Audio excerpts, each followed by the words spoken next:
একসাথে বুঝি নাই। একসাথে 4-5টা লঞ্চ করবেন হ্যাঁ শুরুতেই? হ্যাঁ তো ভালোই, বিগ বাজেট নিয়ে তাহলে নামতেছেন। এরকম কোনো বিষয় না বিগ বাজেট, কিন্তু প্রোডাক্ট আগে টেস্ট তো করতে হবে। একটা টেস্ট করতে তো মোটামুটি ভালো amount লাগবে, 4-5 থেকে আরো বেশি লাগবে। হ্যাঁ টেস্ট মানে রিসার্চ করছি ঠিক আছে, কিন্তু আপনার রিসার্চ দিতে মানে ওইটাই যে ভালো কাজ করে এমন তো বিষয় না, তার টেস্টে বোঝা যাবে কোনটা কাজ করে না। ওকে, প্রাইস রেঞ্জ কেমন রাখতেছেন? ভাই এসে পড়ছে। প্রাইস আসসালামু আলাইকুম, রেঞ্জ, কি অবস্থা, কেমন আছেন সবাই? হ্যাঁ ভাই ভালো আছি। সো অর্ধেক অর্ধেক হয়ে গেছে না? নাইস, হ্যাঁ, অর্ধেক না, 25%। পারফেক্ট। এই যারা মানে ক্লাস করে না, দে আর দ্য পৃথিবীর সবচেয়ে বড় লুজার। এবং দেখবেন যে ওরা কালকে বা অন্য কোনো দিন গ্রুপের মধ্যে পোস্ট করছে যে এটা কি, ওইটা কি, সেটা কি। ক্লাস করবে না, but they will have a lot of questions. So মানুষ টাকা দিয়েও কোর্স করে না, হ্যাঁ। এখন ফেল করলে পরে তখন বলবে যে ভাই ভালো মতো শেখায় নাই, হ্যান ত্যান, কত বিপদ। এনিওয়ে, যারা করতেছেন কংগ্রাচুলেশন, সবাইকে অনেক ধন্যবাদ। আই হোপ যে আপনারা ভালো করবেন, জাস্ট করতে থাকেন, হ্যাঁ। অনেক প্রবলেম ফেস করবেন, বাট ইয়া।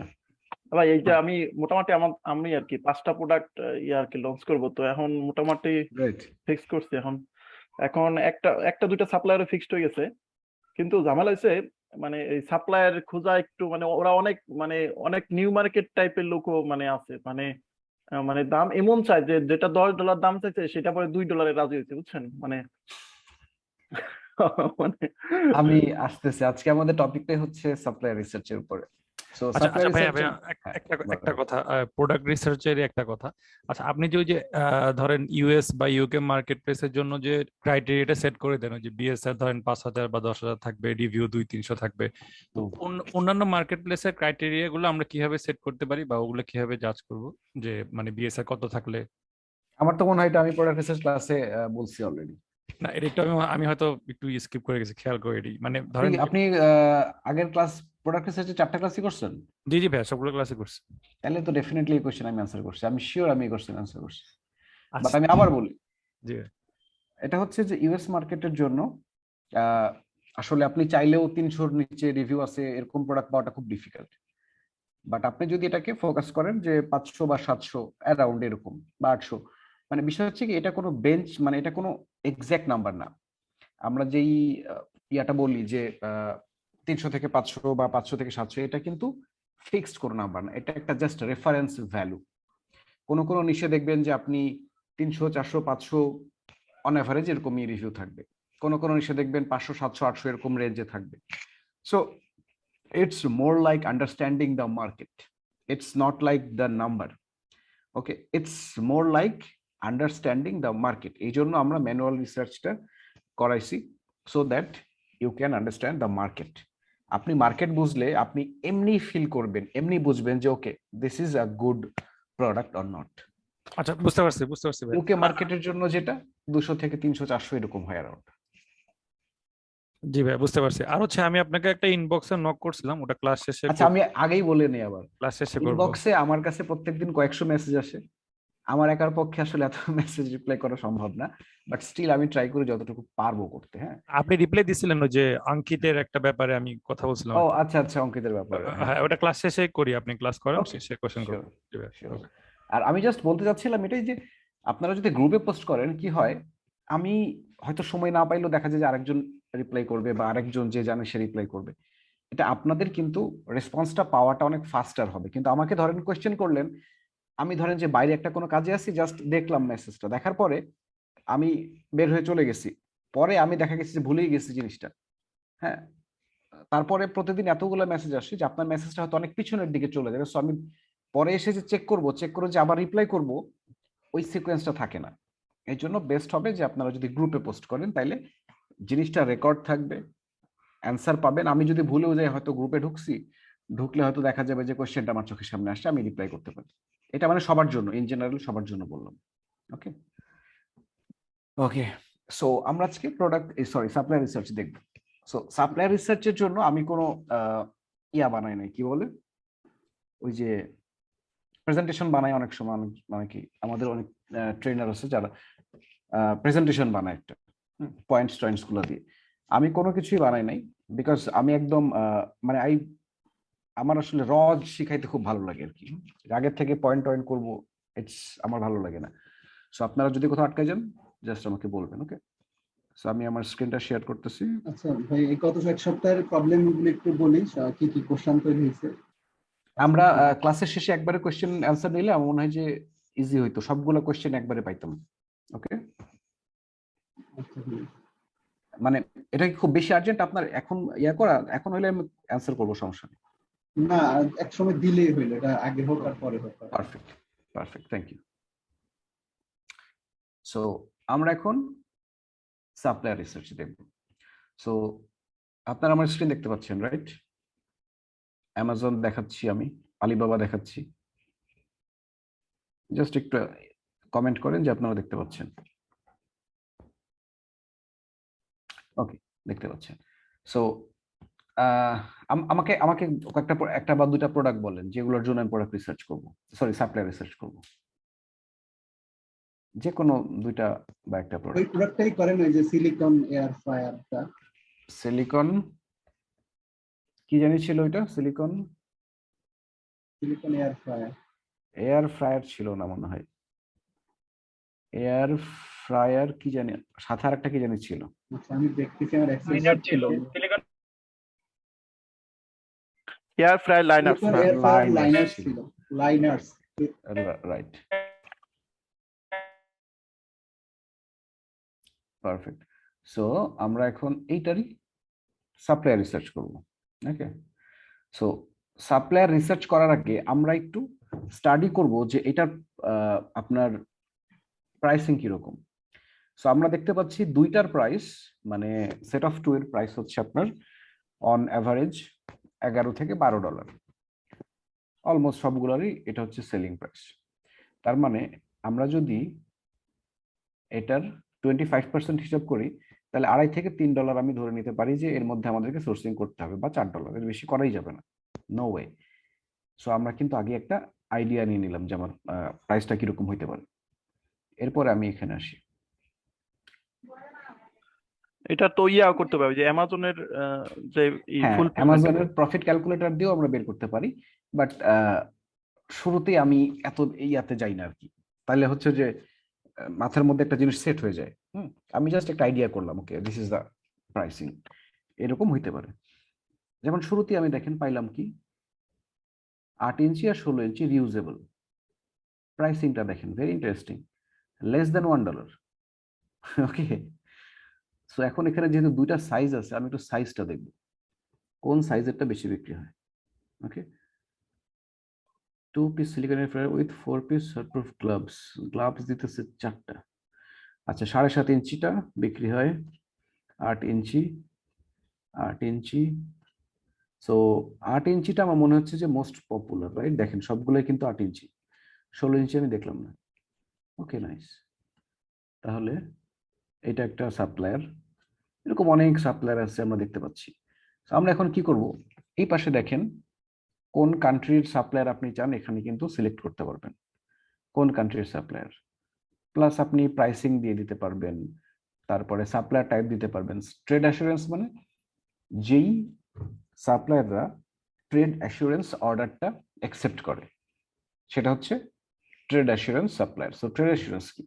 ট্রেড অ্যাসুরেন্স হলো যে আপনার ধরেন একজন সাপ্লায়ারের সাথে আপনি কথা বলছেন, সে আলিবাবার সাইটের মধ্যেই একটা অর্ডার ক্রিয়েট করবে উইথ ট্রেড অ্যাসুরেন্স। এটা হচ্ছে কাইন্ড অফ একটা ইন্স্যুরেন্সের মতো। ধরেন যে আপনি ট্রেড অ্যাসুরেন্স অর্ডার ক্রিয়েট যদি সাপ্লায়ার করে আপনাকে ইনভাইটেশন পাঠায়, আপনি ওটা অ্যাকসেপ্ট করলে দেন হচ্ছে যে এখানে সবকিছু ডিটেইল দেখাবে। হ্যাঁ, আপনি ধরেন যে যে কন্ট্রাক্টে আপনি সাইন করলেন, সেই কন্ট্রাক্টে হচ্ছে ওদের একটা ডিটেইলস দেওয়া থাকে যে টোটাল প্রোডাক্ট কত ইউনিট, তারপরে শিপিং ডেট কবে, মানে প্রোডাকশন কতদিন লাগবে, সব ডিটেইলস দেওয়া থাকে। সো একটা সাপ্লায়ার চাইলেও কিন্তু এই প্রমিসটা ব্রেক করতে পারে না। সো ট্রেড অ্যাসুরেন্স অর্ডারটা most trusted. So but problem হচ্ছে ট্রেড অ্যাসুরেন্স সবার থাকে না। ট্রেড অ্যাসুরেন্স থাকার জন্য আপনার আলিবাবার ভেরিফাইড সাপ্লায়ার হইতে হয় এবং আরো বেশ কিছু ক্রাইটেরিয়া ফুলফিল করতে হয়। সো সবাই পারে না এটা। আরেকটা হচ্ছে ভেরিফাইড সাপ্লায়ার। ভেরিফাইড সাপ্লায়ারটা হচ্ছে যে ধরেন আমি আজকে একটা সাপ্লায়ার হইলাম আলিবাবাতে, আমি ভেরিফাইড হওয়ার জন্য আলিবাবার কিছু টার্মস অ্যান্ড কন্ডিশন আছে, কিছু রিকোয়ারমেন্ট আছে। এই রিকোয়ারমেন্টগুলো ফুলফিল করার পরে একটা থার্ড পার্টি এজেন্সি ইন্সপেকশন করে। ইন্সপেকশন করার পরে যখন সে অ্যাপ্রুভ করে, ওকে ঠিক আছে এই কোম্পানিটা এই পলিসি মেনটেন করে, তাদের সব ইয়া ঠিক আছে, ডকুমেন্টস ঠিক আছে, অফিস ঠিক আছে, সবকিছু ঠিক আছে, দেন হচ্ছে আলিবাবা তাদেরকে ভেরিফাইড সাপ্লায়ার হিসেবে একটা ব্যাচ দেয়। ওকে, এই দুইটা হচ্ছে ইম্পর্টেন্ট। আপনি ট্রেড অ্যাসুরেন্স যদি দেন তাহলে এটা সর্ট হয়ে শুধু যাদের ট্রেড অ্যাসুরেন্স আছে তারা এখানে তাদেরকে দেখতে পাবেন, আর ভেরিফাইড সাপ্লায়ার দিলে ভেরিফাইড গুলো দেখতে পারবেন। আর ট্রেড অ্যাসুরেন্স ভেরিফাইড সাপ্লায়ার দুটাই যদি দেন তাহলে পারে দুইটাই যাদের আছে তাদেরকে দেখতে পাবেন এখানে। সো শুরুতে যদি আপনি এগুলো দেন তাহলে হবে কি আপনার সাপ্লায়ার লিস্ট অনেক ন্যারো ডাউন হয়ে যায়। সো এই জন্য আমরা প্রথমে ভেরিফাইড সাপ্লায়ারটা দেখব, শুধু ভেরিফাইড গুলো। ওকে, তার মানে এই সাপ্লায়ারটা ভেরিফাইড সাপ্লায়ার, নাইস।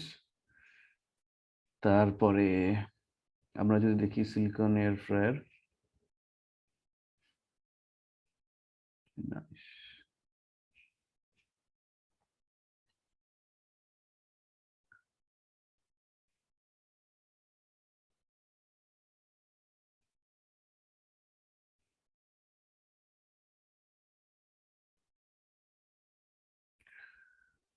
ওকে, লাইনার,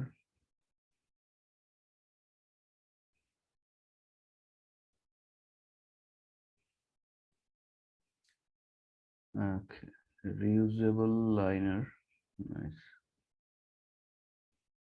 ওকে, আমরা এখন অনেকগুলো প্রোডাক্ট বের করলাম, এখন আমরা দেখব প্রোডাক্টগুলো। Hmm,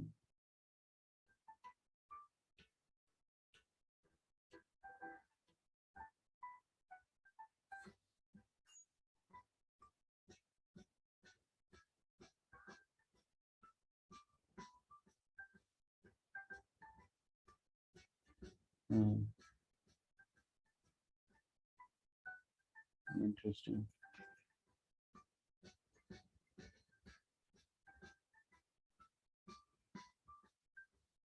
hmm, this is exactly what we are looking for. এখানে প্রাইস দেখাচ্ছে 90 সেন্ট, 94 সেন্ট। আবার এখানে 8 ইঞ্চি সব দেওয়া আছে। স্কোর রেটিং ভালো আছে, ওয়ান ওন ব্র্যান্ড, 5 বছর ধরে তারা সাপ্লায়ার, রেসপন্স টাইম ঠিক আছে, ট্রানজ্যাকশন ঠিক আছে, মেইন মার্কেট নর্থ আমেরিকা ঠিক আছে, তারপর হচ্ছে লিড টাইম 7 ডেজ। ওকে, সো এটা ভাই আবার স্কোর রেটিংটা মিনিমাম কত রাখবো? স্কোর রেটিং নরমালি 4 এর উপরে থাকলেই গুড এনাফ। তারপরে category, quantity, nice, Guangzhou, WhatsApp দেওয়া, ইমেল দেওয়া, সব দেওয়া, অর্ডার ফ্রি, ওকে ওকে ওকে, নাইস, 71 গ্রাম, 8 ইঞ্চ। সো দেখেন আমরা কিন্তু পাচ্ছি এই প্রোডাক্টটা। ওকে, এখন এখানে যে প্রাইসটা দেওয়া থাকে এই প্রাইসটাই যে অ্যাকচুয়াল প্রাইস তা কিন্তু না। আপনি যখন ওর সাথে কথা বলবেন তখন আপনি অ্যাকচুয়াল প্রাইসটা পাবেন, ঠিক আছে? So this is it.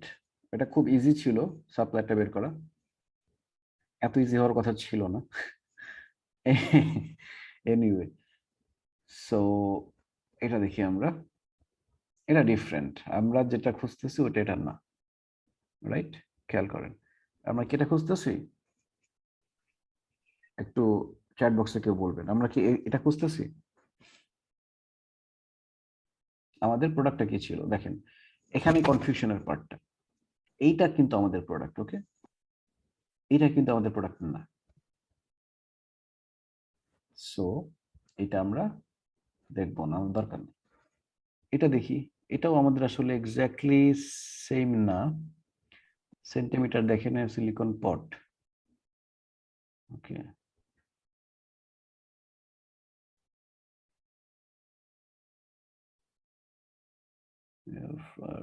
Traditional silicon liner.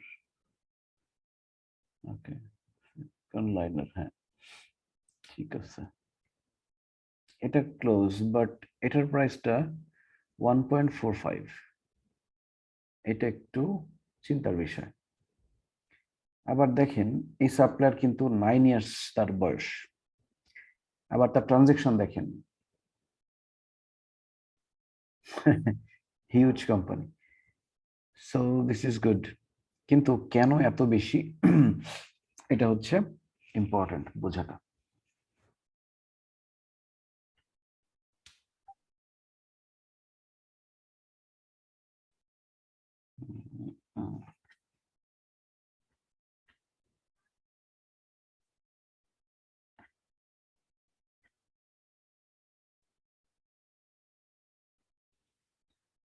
ওকে,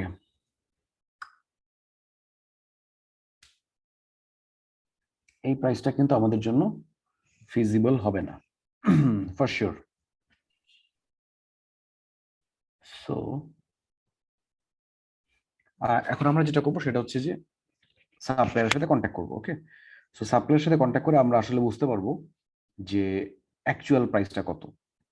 এখানকার প্রাইসটা বোঝা খুব ডিফিকাল্ট। এরপর আমরা আরেকটা সাপ্লায়ার দেখি। ওকে,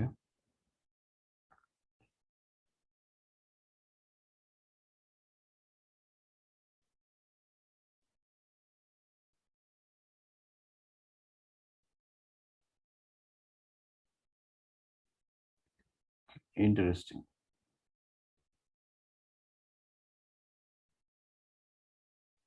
silicon non-stick eco-friendly disposable fuel liner. So liner আসলে কোনটা? লাইনার কি ওই ইয়ারটা নাকি উপরে যে কাগজ দিচ্ছে এটা? ভাইয়া এখানে কাগজেরটাই মনে হবে। হ্যাঁ, এখানে প্রোডাক্ট বলতে কাগজেরটাই বোঝাইছে ভাইয়া।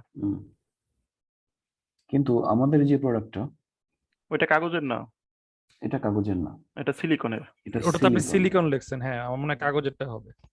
তার মানে এখানে এটা কিওয়ার্ড দিয়ে অপটিমাইজ করে তারা এখানে আসছে অনেকে, ম্যাক্সিমাম যারা এই প্রোডাক্টটা ছাড়া অন্য প্রোডাক্ট যেটা দেখাচ্ছে, কিন্তু এটাও তো এটাই দেখাচ্ছে, রাইট? এটাও তো সিলিকনেরই, হ্যাঁ, এটা সিলিকনের। কিন্তু এটার প্রাইস অনলি 80 সেন্ট, এটার প্রাইস 1.45। অনেক ডিফারেন্স, অলমোস্ট ডাবল। কেন এটা? এটাই হচ্ছে কোয়েশ্চেন। এখানে দেখেন এটা কিন্তু ডিফারেন্ট প্রোডাক্ট, এটা ওই প্রোডাক্ট না, এটা কাগজটা। এটা কাগজের। সো এটা আমাদের টার্গেট প্রোডাক্ট না। এরপরে দেখি সিলিকন লাইনার্স, এটাও কিন্তু সিলিকনেরটাই, রাইট? হ্যাঁ, এটা সিলিকন। এটার প্রাইস আবার 1.58 থেকে 1.88। এটা একদম, তার ট্রানজেকশন খুব বেশি হয় নাই, তার মানে তাই ম্যাক্সিমাম সে সেল করে আলিবাবার বাইরে। 8 ইয়ার্স টাইম ঠিক আছে, 4.6 ঠিক আছে। সো এনিওয়ে, এখন আমাদেরকে যেটা করতে হবে সেটা হচ্ছে, এটা একটু কনফিউজিং যে কেন একই প্রোডাক্ট আলিবাবাতে ডিফারেন্ট প্রাইসে বিক্রি হচ্ছে। যদি এটা আমরা $1 নিচে পাই, তার মানে দুটার দাম হবে $2, যেটা আমাদের কিন্তু টার্গেট প্রাইসটা কাভার করে ফেলবে। ওকে, এবং আরেকজন যেটা লিখছে যে maybe the first product is non stick, হতে পারে, অনেক কিছু হতে পারে, definitely there is some difference, but still আমরা যদি $1.50 করেও পাই, প্রোডাকশন কস্ট আমাদের $3 হয়ে যাচ্ছে, এরপর কিন্তু শিপিং কস্ট আছে। সো আমাদেরকে আরেকটু নেগোসিয়েশন করতে হবে। যেমন এখানে বলছে দেখেন 1000 থেকে, আচ্ছা না এখানে দেওয়া নেই, 200 পিস হচ্ছে মিনিমাম অর্ডার, ডেফিনেটলি আমরা 200 পিসের বেশি করব। ওকে, সো এটা। এরপরে আমরা যেটা দেখি নন স্টিক রিউজেবল, এটাও হচ্ছে দেখেন 5000 পিস হলে দাম হয়ে যাচ্ছে 1.5, যদিও এটা 100% নেগোশিয়েবল। তারপর 1000 থেকে এটা হইলে 1.6, 100 থেকে 500 হইলে 1.8। So this is it. So গেল। ওকে, আমার মনে হয় যে আসলে আমরা শুরু করতে আমাদের শেষ হয়ে গেল। সো আপনারা কি বুঝতে পারছেন কিভাবে সাপ্লাই রিসার্চটা করা হয়? হ্যাঁ, নেগোশিয়েটটা কিভাবে করবো আমরা ওদের সাথে?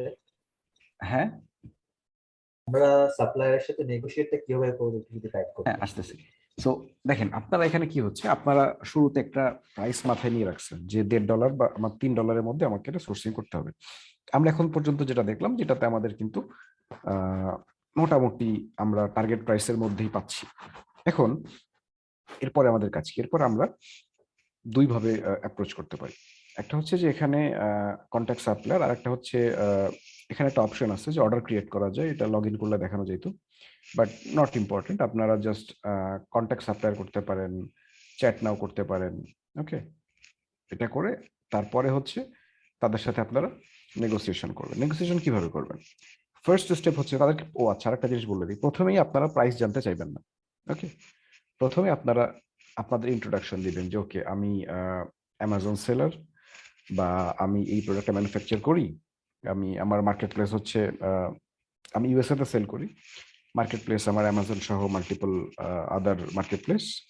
মানে প্রথমে আপনি আপনার স্ট্যান্ডিংটা বোঝাবেন। আপনি যে একবারে র্যান্ডম ছোট একটা সেলার এরকম ভাবে বোঝাবেন না, তাইলে হবে কি যে সে আপনাকে পাত্তা দিবেন সোজা হিসেবে, এবং আপনাকে ভালো প্রাইস দিবেন। যদি একটা সেলার বুঝতে পারে যে ওকে আপনি এই ইন্ডাস্ট্রিতে অনেকদিন ধরে বিজনেস করতেছেন, আপনি বুঝেন, আপনি জানেন, হ্যাঁ, তাইলে পরে কি হবে, সে আপনাকে একটু অন্যভাবে দেখবে। যেমন ধরেন যে আপনি এটা সম্পর্কে যদি একটু স্টাডি করেন যে এটা কত ডিগ্রি টেম্পারেচারে এটা হচ্ছে গলে যাবে বা নষ্ট হয়ে যাবে, তারপরে এটার হচ্ছে কোনো গ্রেডিং আছে কিনা, যে সিলিকনের অনেকগুলো গ্রেড থাকে, সেই সিলিকনের কোন গ্রেডের প্রোডাক্ট এটা জিজ্ঞেস করবেন। যখন এই টাইপের কোয়েশ্চেন গুলো তাকে করবেন, আপনি তাকে শুরুতে বলবেন যে আপনার পরিচয় দিবেন, দেওয়ার পরে আপনি বলবেন যে আপনি এই প্রোডাক্টটা সোর্সিং করতেছেন। সো আপনি খুঁজতে খুঁজতে তাদেরকে পাইছেন, পাওয়ার পরে এখন আপনি তাদের সাথে প্রাইসিংটা আসলে কি বলে তাদের প্রোডাক্ট আসলে চেক করতে চাচ্ছেন। সো এরপরে আসবেন হচ্ছে কোয়েশ্চেন গুলাতে। তখন আপনি কোয়েশ্চেন করবেন যে ওকে এটা কি ওই গ্রেডিং এর কিনা, তারপরে কত ডিগ্রি টেম্পারেচার এটা ইয়া হয়। আমি জাস্ট কিন্তু র্যান্ডম কোয়েশ্চেন গুলো বলতেছি। আপনারা এই কোয়েশ্চেন গুলো কোথায় পাবেন? আপনারা এই কোয়েশ্চেন গুলো পাবেন কোথায় জানেন? এই যে প্রোডাক্টে যাবেন, আচ্ছা এখানে সিলিকন এয়ার ফ্রায়ার, এই যে এই প্রোডাক্ট গুলাতে আপনারা যান, ভিতরে যাওয়ার পরে দেখবেন যে এই যে 1 স্টার রিভিউ গুলা বা 2 স্টার রিভিউ গুলা দেখবেন। এখানে দেখেন একটা জিনিস খেয়াল করেন, was not what I expected at all. There's a ring in the middle that just does not make any sense. It's smaller than expected, but will do for now until I find something better. তার মানে কি, মানে মাঝখানে হয়তো এটার কোনো একটা ring টাইপের কিছু একটা আছে, যেটার কারণে তার এটা পছন্দ হয়নি। এরপরে আমরা আরো খোঁজার চেষ্টা করব যে আর কি কি প্রবলেম মানুষ ফেস করতেছে। যখন আপনি জানতে পারবেন যে আপনার মানুষ কি কি প্রবলেম ফেস করে, তাহলে কিন্তু আপনি প্রোডাক্টটাকে ইমপ্রুভ করতে পারবেন। ওকে, এখনই this is the right time for you to improve your product. পরে কিন্তু আর এটাকে ইমপ্রুভ করতে পারবেন না। সো প্রোডাক্ট ইমপ্রুভমেন্টের জন্য সবার আগে যেটা দরকার আপনার, সেটা হচ্ছে প্রোডাক্টের প্রবলেম কি সেটা জানা। প্রোডাক্টের প্রবলেম আপনি খুব ইজিলি জানতে পারবেন 1 স্টার আর 2 স্টার রিভিউ গুলা প্রোডাক্টের পড়লে পারে। এখানে দেখেন, bought these as they state 6.3 in size and my air fryer is 6.5, but these are tiny and no good. মানে এখানে কি হচ্ছে, সাইজের একটা চ্যালেঞ্জেস হচ্ছে, তার মানে এখানে আপনাকে কেয়ারফুল থাকতে হবে। তারপরে কি দেখেন, bought these thinking they will fit my air fryer, but air fryer fit করে নাই। তার মানে কি, মানে হচ্ছে এটা একটা কমন প্রবলেম যে এটা এয়ার ফ্রায়ারে ফিট করতেছে কি করতেছে না। তার মানে আপনাকে মাথায় রাখতে হবে যে স্ট্যান্ডার্ড সাইজ কোনটা এয়ার ফ্রায়ারের জন্য, 6.5 না 7 না 8, না হলে পরে কি হচ্ছে, আপনি নেগেটিভ ফিডব্যাক পাবেন। তারপরে very small and poor material, not good, this are really shallow and not very good quality, avoid.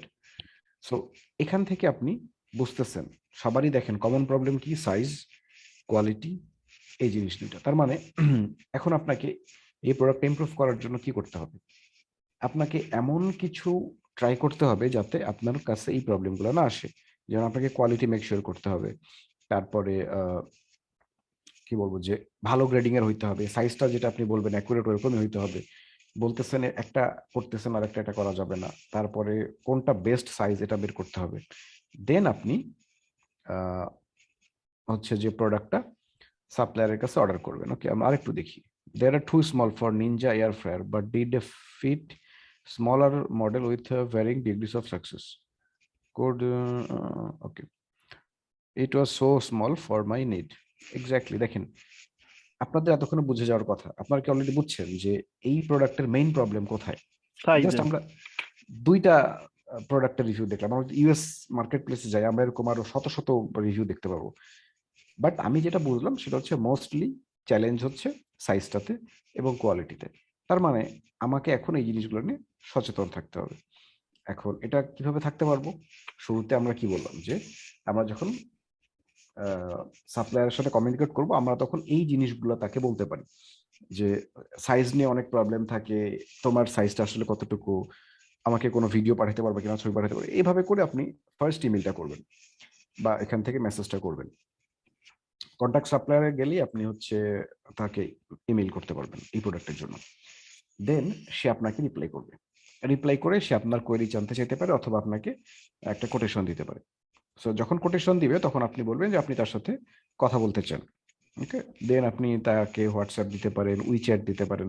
চায়নাতে সবচেয়ে বেশি পপুলার হচ্ছে উইচ্যাট, মানে মোর পপুলার দেন হোয়াটসঅ্যাপ। মানে হোয়াটসঅ্যাপ আসলে চায়নাতে চলে না, চায়নাতে উইচ্যাট সবাই চালায়। সো উইচ্যাট বেস্ট, আপনারা নামে নিতে পারেন, আর না হলে হোয়াটসঅ্যাপ ইউজ করতে পারেন, স্কাইপ ইউজ করতে পারেন। করে তাদের সাথে আপনি কথা বলা শুরু করবেন। যখন কথা বলা শুরু করবেন, শুরুতেই প্রাইসিং নিয়ে কোনো কথাই বলবেন না, শুরুতে ওটা ওপেন রাখবেন জায়গাটা। শুরুতে যখন আপনি প্রাইসিং নিয়ে কথা বলবেন তখন কি হবে, সাপ্লায়ারটা আপনাকে মনে করবে যে ওকে, সে জাস্ট প্রাইসটা জানতে চায়, দিয়ে তারপরে সে আরেক জায়গায় যাবে যে নেগোশিয়েট করবে, সো দরকার নাই রিপ্লাই করার, এরকম একটা ইয়া চলে আসে। এই জন্য কখনোই করবেন না এটা। তারপর আস্তে আস্তে তার সাথে কথা বলা শুরু করবেন। কথা বলা শুরু করার পরে আপনি শুরুতেই বড় কোয়ান্টিটির কথা বলবেন না, শুরুতে অল্প কোয়ান্টিটি বলবেন যে 100 বা 200, যাতে করে আপনি শুরুতে যদি বেশি কোয়ান্টিটির কথা বলেন তাহলে কি হবে, সে শুরুতে যেই প্রাইসটা সে বলবে সে কিন্তু চাইলেই পরে ওই প্রাইসটা আর কমাইতে পারবে না। কারণ আপনাকে একবার সে বলছে ধরেন যে 1.6, এখন আপনি বলছেন 500 ইউনিটের জন্য, সে বলে দিচ্ছে একটা র্যান্ডম প্রাইস 1.6। এখন আপনি যদি বলেন আচ্ছা ঠিক আছে তাহলে আমার 1000-এর জন্য কত, তখন সে অল্প একটু কমাবে। সো এই জন্য তাকে শুরুতে বেশি কোয়ান্টিটি বলবেন না, তাহলে আপনার নেগোসিয়েশন করার জায়গাটা কমে যাবে। আপনি যদি শুরুতে 100 বা 200 ইউনিট বলেন তাহলে কি হবে, সে চেষ্টা করবে মোটামুটি একটা প্রাইসিং দেওয়ার জন্য। দেন আপনি ওইখান থেকে নেগোসিয়েশন স্টার্ট করবেন, যে ঠিক আছে এটা তোমার মানে কোন কোন স্পেসিফিকেশনটা কি কি, কোন গ্রেড বা এটা কত ডিগ্রিতে হয়, সাইজ কতটুকু, এই জিনিসগুলো দিয়ে আপনি শুরু করবেন। আপনার যখন কোয়ালিটি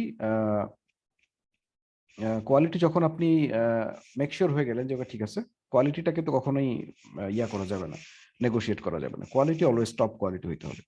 দেন আপনি কোয়ালিটি নিয়ে তাকে জিজ্ঞাসা করলেন। এরপরে আপনি আস্তে আস্তে যাবেন স্টেপ বাই স্টেপ। ওকে, এবার আপনি 200 বা 300 পিস নিয়ে কথা বলবেন, তারপরে 500 পিস নিয়ে কথা বলবেন, depending on your order quantity. ধরেন যে আপনি আপনার প্ল্যান আছে 500 পিস নিয়ে স্টার্ট করেন, তাহলে আপনি শুরুতে তাকে 100 পিস বা 150 পিস নিয়ে কথা বলবেন, যাতে আপনার আরো 2 লেয়ার নেগোসিয়েশন করার সুযোগ থাকে। দেন 2 লেয়ার নেগোসিয়েশন করার যখন আপনি করলেন, দেন হচ্ছে যে আস্তে আস্তে দেখবেন যে বেটার প্রাইস আপনি পাচ্ছেন। ওকে, আর অলওয়েজই যে সস্তায় প্রোডাক্ট কিনতে হবে জিনিসটা কিন্তু মোটেও এরকম না। মানে আপনাকে দেখতে হবে যে আপনি এমন একটা প্রাইসে কিনবেন যে প্রাইসে কিনলে আপনি প্রফিট করতে পারবেন, কিন্তু সস্তা প্রোডাক্ট কিনবো এরকম মেন্টালিটি বাদ দিতে হবে, কারণ সস্তা প্রোডাক্টের কোয়ালিটি ডেফিনেটলি ভালো হয়। সো এটা করার পরে কি হচ্ছে, আপনি একজন না, আপনি আপনার প্রোডাক্টের জন্য 8 জন বা 10 জন সাপ্লায়ারের সাথে কথা বলবেন। 8 জন বা 10 জন সাপ্লায়ারের সাথে কথা বলার পরে দেন আপনি আস্তে আস্তে নেগোসিয়েশন করবেন। নেগোসিয়েশন করার পরে দেন হচ্ছে যে আপনি স্যাম্পলটা চাইবেন। সো স্যাম্পল চেক করার বিষয় নিয়ে কিভাবে কথা বলবেন, সো স্যাম্পল চেক করার বিষয় নিয়ে এটা খুবই সিম্পল। আপনি যখনই স্যাম্পল চাইবেন আপনাকে তারা স্যাম্পল দিবে, ইজি। মানে বিষয় হচ্ছে যে আপনি যখন মোটামুটি নেগোসিয়েশন পার্ট ডান, আপনি ফিক্স করছেন যে ওকে ঠিক আছে 10 জনের সাথে আমি কথা বলছি, তার মধ্যে থেকে 3 জনের প্রোডাক্টের কোয়ালিটি ভালো, তারা খুব সুন্দর রিপ্লাই করে, হ্যাঁ প্রম্পট রিপ্লাই করে, আপনাকে ইগনোর করে না। এটা আরেকটা জিনিস, হ্যাঁ খেয়াল রাখবেন কোয়ালিটি চেক করার ব্যাপারে, যে কোন সাপ্লায়ারটা ভালো, যে হচ্ছে আপনার সাথে প্রপারলি কথা বলে, আপনার কোয়েরি করলে রিপ্লাই করে টাইম মতো, প্রাইসিং ভালো পাচ্ছেন, কোয়ালিটি ভালো পাচ্ছেন, সব মিলায়ে অন অ্যাভারেজ যে সাপ্লায়ারটা আপনার সাথেই করে ওরকম 3টা সাপ্লায়ার বের করবেন বা 4টা। করার পরে তাদের কাছে আপনার হচ্ছে স্যাম্পল নেবেন, বললেই ওরা স্যাম্পল পাঠিয়ে দিবে আপনাকে। হ্যাঁ, স্যাম্পল পাঠিয়ে দিবে বলতে যে আপনারা বলবেন যে আমি এখন স্যাম্পলটা দেখতে চাই, দেন আপনি হচ্ছে তাকে বললেন, দেন সে স্যাম্পলটা পাঠিয়ে দিবে। স্যাম্পল পাঠানোর জন্য তারা আপনাকে একটা চার্জ করতে পারে অনেক সময়, আবার অনেকে করবে না। সো এখানে কিন্তু আপনারা দেখতে পাচ্ছেন $1.8। আপনি যখন স্যাম্পলটা অর্ডার করবেন তখন হয়তো এটার দাম $2 বা $3, আপ টু $10-20 তারা নিতে পারে, বিকজ তারা তো জানে না যে আপনি প্রোডাক্টটা তার কাছ থেকে কিনবেন কিনা। এটা কিন্তু হোলসেল প্রাইস 1.8, এই প্রাইসে আপনাকে কিন্তু একটা স্যাম্পল দিবে না। তো তারা হয়তো বাড়তি দাম চাইতে পারে, এটা নিয়ে অবাক হওয়ার কিছু নাই, এটা ভেরি নর্মাল। অনেক সময় আপনারা চিন্তা করতে পারেন যে আমি ওর সাথে বিজনেস করবো, আমাকে এত দাম চাচ্ছে। বিষয় হচ্ছে যে অনেকেই তো এরকমও করতে পারে যে কোনো প্রোডাক্টটা আপনি বললেন নিবেন, তারপরে আপনি $1.8 নিলেন প্রোডাক্টটা, নেওয়ার পরে আপনি তাকে আর রিপ্লাই করলেন না, বিক্রি মানে মোট কথা হচ্ছে যে তারা আসলে তার কাছে অনেক কোয়েরি আসে, তো অনেক স্ক্যামারও এখানে আছে। স্যাম্পলের প্রাইস দেখাচ্ছে $50, দেখেন মিনিমাম অর্ডার 1 পিস। হ্যাঁ, আমি ওটাই বললাম যে মানে এটা নিয়ে অবাক হওয়ার কিছু নাই, কারণ হচ্ছে যে আহ, আপনি যে তার কাছ থেকে নিবেনই এটা কোনো গ্যারান্টি নেই। এবং অনেকেই হচ্ছে যে স্ক্যামার আছে যারা হচ্ছে স্যাম্পল নেয়, নেওয়ার জন্য অল্প টাকায় স্যাম্পল নেয় কিন্তু পরে প্রোডাক্ট নেয় না। আবার এরা এরকম করে কি করে জানেন, সে 500টা সাপ্লায়ারের কাছ থেকে 500টা প্রোডাক্ট নেবে, এই এই এরকম প্রাইসে নেওয়ার পরে সে অন্য মার্কেট প্লেসে যে বিক্রি করবে। হ্যাঁ, এরকম করে তারা অনেকে ইয়া করে। সো যার কারণে সাপ্লায়ার এখন আর ওভাবে দেয় না। সো অনেক সময় $20 $30 চাইতেও পারে, এটা নিয়ে অবাক হওয়ার কিছুই নেই। আর এরপরে আসি যে স্যাম্পলটা আপনি নেবেন কিভাবে। এখন আপনি স্যাম্পলটার জন্য পে করলেন, বাংলাদেশে যখন আনবেন, এই ধরেন যে আপনার খরচ হচ্ছে $2 বা $5 স্যাম্পলের জন্য, বাংলাদেশ কাস্টম সেটের জন্য 2000, 5000, 10,000 টাকাও রাখতে পারে ডিউটি হিসেবে। সো এই জায়গাটা একটু চ্যালেঞ্জিং। ওকে, আমি আমি এরকম দেখছি আর কি, যে আমার $3 স্যাম্পল আমাকে পে করতে হচ্ছে 8,000 বা 10,000 টাকা কাস্টমসের জন্য। ওকে, সো এটা একটা চ্যালেঞ্জ, এটা ফেস করতে হবে। আর হচ্ছে শিপ টু ইউএই দেওয়া আছে, ইউএসএ করলে কি প্রাইস ভিন্ন দেখাবে? হ্যাঁ, ডেফিনেটলি দেখাইতেই পারে। আমার কি শিপ টু ইউএই দেওয়া আছে নাকি? ও আচ্ছা, ও হচ্ছে তাহলে এটা ইয়া থেকে নিছে, আমার আইপি অ্যাড্রেস থেকে নিছে। ওকে, সো খুব বেশি চেঞ্জ হয় নাই যেটা দেখলাম। সো এটা একটা। এখন হচ্ছে যে এটার জন্য সলিউশন কি? তাহলে এই যে আহ, বেশি প্রাইস নিচ্ছে, এটার জন্য আমরা এখন একটা সার্ভিস, তো আসলে এটাকে বলবো না, এটাকে বলবো যে একটা হেল্প করি এখন রিসেন্টলি। সেটা হচ্ছে যে যেহেতু আমার একটা কি বলবো যে বাই ফ্রম দুবাই নামের একটা আমার স্টার্ট আপ আছে। সো তাদের জন্য আমাকে বাংলাদেশে প্রোডাক্ট পাঠাইতেই হয় রেগুলার, প্রত্যেক মানে সপ্তাহে 2-3 বার প্রোডাক্ট যায় আমার। সো আপনারা যদি এই প্রোডাক্ট স্যাম্পল গুলা দুবাইতে পাঠাতে পারেন, আমি একটা অ্যাড্রেস মানে একটা অ্যাড্রেস দিয়ে দেবো, আমার একজন টিম মেম্বার এখানে আছে, তার অ্যাড্রেস। তখন কি হবে যে আপনি স্যাম্পলটা দুবাইতে পাঠালেন, ঠিক আছে? দুবাইতে পাঠানোর পরে আমরা এখান থেকে বাংলাদেশে পাঠিয়ে দিয়ে আপনার অ্যাড্রেসে পাঠিয়ে দিতে পারবো। এটা করলে কি হবে, বাংলাদেশের যে কাস্টমসের যেই 8,000 বা 10,000 টাকা আছে না, ওইটা ওইটা আপনাদের এক্সেস খরচ আসবেন। সো এই হ্যাসেলটা থেকে আপনারা বেঁচে যাবেন। আর এখানে আমাদের খরচটা একদম খুবই কম। আমাদের কাছে যখন আসবে দেন আমরা হচ্ছে শিপিং কস্ট যতটুকু আসে, খুব বেশি হলে 500, 1,000, 2,000 ম্যাক্সিমাম এরকম আসবে, এবং ডেলিভারি হবে আপনার বাসাতে। সো আপনি ডিপেন্ডিং অন দ্য প্রোডাক্ট আসলে কত টাকা আসবে এটা এখন বলতে পারবো না। এটা হচ্ছে যে আমি আপনার একটা নাম্বার দিয়ে দেবো, ওনার সাথে যোগাযোগ করে আপনারা স্যাম্পলটা নিয়ে এসে বাংলাদেশে নিতে পারবেন। সো এই হেল্পটুকু আমরা করি, সো দ্যাট আপনাদের জার্নিটা অনেক স্মুথ হয়।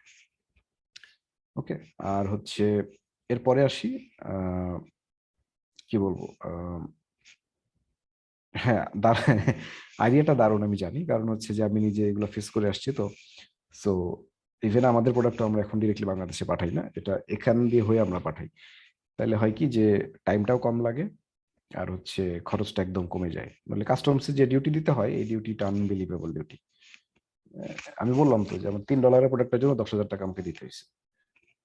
দেখবেন যে সারাদিন হচ্ছে ওই কি বলে ওইগুলার এজেন্ট গুলো আর কি, সিএনএফ এজেন্ট সারাদিন ঘুরপিক খাবে। আমার একটা ইভেন্ট প্রোডাক্ট আসছিল, একটা স্যাম্পল। আমার কাছে সকালবেলা একজন ভদ্রলোক আসছে, সিএনএফ এজেন্ট, এসে আমাকে বলে যে আপনার একটা প্রোডাক্ট আসছে, প্রোডাক্টটা ছাড়ানোর জন্য আপনাকে এত টাকা লাগবে। আমি বললাম যে আপনি কিভাবে জানেন যে আমার একটা প্রোডাক্ট আসছে? তার মানে কি, মানে হচ্ছে আমি জানি না, মানে ডিএইচএল বা ফেডেক্সে যে আসছে ওইটা মানে ওই শিপিং এর যে কাগজটা কাস্টমসে যাওয়া যখন যায় তখন হচ্ছে যে শুরুতে যে কাস্টমার তাকে একটা ইয়া দেওয়া হয় আর কি, তার কাছে একটা ডকুমেন্ট আসে।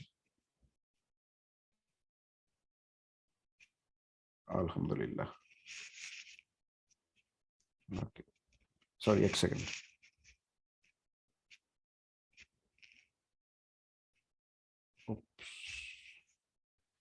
ওকে, আপনাদের সাথে শেয়ার করি গুড নিউজটা। সেটা হচ্ছে যে গতকালকে আমার ছেলে যেটা করছে সেটা হচ্ছে যে সে একটা কয়েন ফাইজলামি করে খেয়ে ফেলছিল আর কি। তো ওইটা আজকে সামহাও বের হয়ে গেছে। তো আমি জানি খুব প্যারায় ছিলাম আর কি গতকালকে থেকে। এনিওয়ে, সো যেটা বলতেছিলাম সেটা হচ্ছে যে আপনারা হচ্ছে যে প্রোডাক্টটা হচ্ছে এই মানে যখনই আপনার ইয়াটা আসে, প্রোডাক্টটা বাংলাদেশে আসে, তখন হচ্ছে যে কি বলবো যে থ্যাংক ইউ এভরিওয়ান। সো ওই ডিএইচএল বা ফেডেক্স এর কাছ থেকে ওরা হচ্ছে একটা আপনাকে এয়ারওয়ে বিল দিয়ে যায়, বলে যে এটা হচ্ছে কাস্টমসের ইয়াতে নিয়ে যাবেন, অথবা সিএনএফ এজেন্টদের সাথে কথা বললে ওরা হচ্ছে আপনাকে এটা কাস্টমস থেকে ছুটাইতে হেল্প করবে। সো দেখেন, চিন্তা করেন, আমার কাছে ডকুমেন্টটা আসার আগেই এটা সিএনএফ এজেন্টদের কাছে চলে যায়। This is how the syndicate works. So এই সিন্ডিকেটটা ভাঙার জন্য বেস্ট ওয়ে হচ্ছে এইটা। ওকে, আমরা এইভাবে আনতে হেল্প করবো আপনাদেরকে। এরপরে হচ্ছে যে আমরা ইয়াতে আসি, যে ইন্সপেকশন। তো ধরেন যে আপনারা 3জন বা 4জন সাপ্লায়ারের সাথে কথা বললেন, কথা বলার পরে আপনাদের এখানে একটা কোয়েশ্চেন আসবে ইন ফিউচারে, সেটা হচ্ছে ইন্সপেকশন, যে কিভাবে আপনারা ইন্সপেকশন করবেন, যে বাদও ইন্সপেকশন করার দরকার আছে কিনা। সো প্রথম কথা হচ্ছে যে দেখেন, আপনারা যখন শুরুতে স্টার্ট করবেন 20 পিস 50 পিসের জন্য বা 100 পিস 200 পিসের জন্য আসলে ইন্সপেকশন করা খুব একটা বুদ্ধিমানের কাজ না, কারণ এখানে খরচ বাড়ে, অ্যারাউন্ড 20 সেন্ট 30 সেন্ট করে পে করতে হয়। ইন্সপেকশন কিভাবে করে? ইন্সপেকশন দুইভাবে করে। একটা হচ্ছে ফুল আপনার যতগুলো ইউনিট আছে সবগুলো ইউনিট ইন্সপেকশন, আর একটা হচ্ছে আপনার পার্শিয়াল র্যান্ডম ইন্সপেকশন। সো চায়নাতে অনেক ইন্সপেকশন কোম্পানি আছে।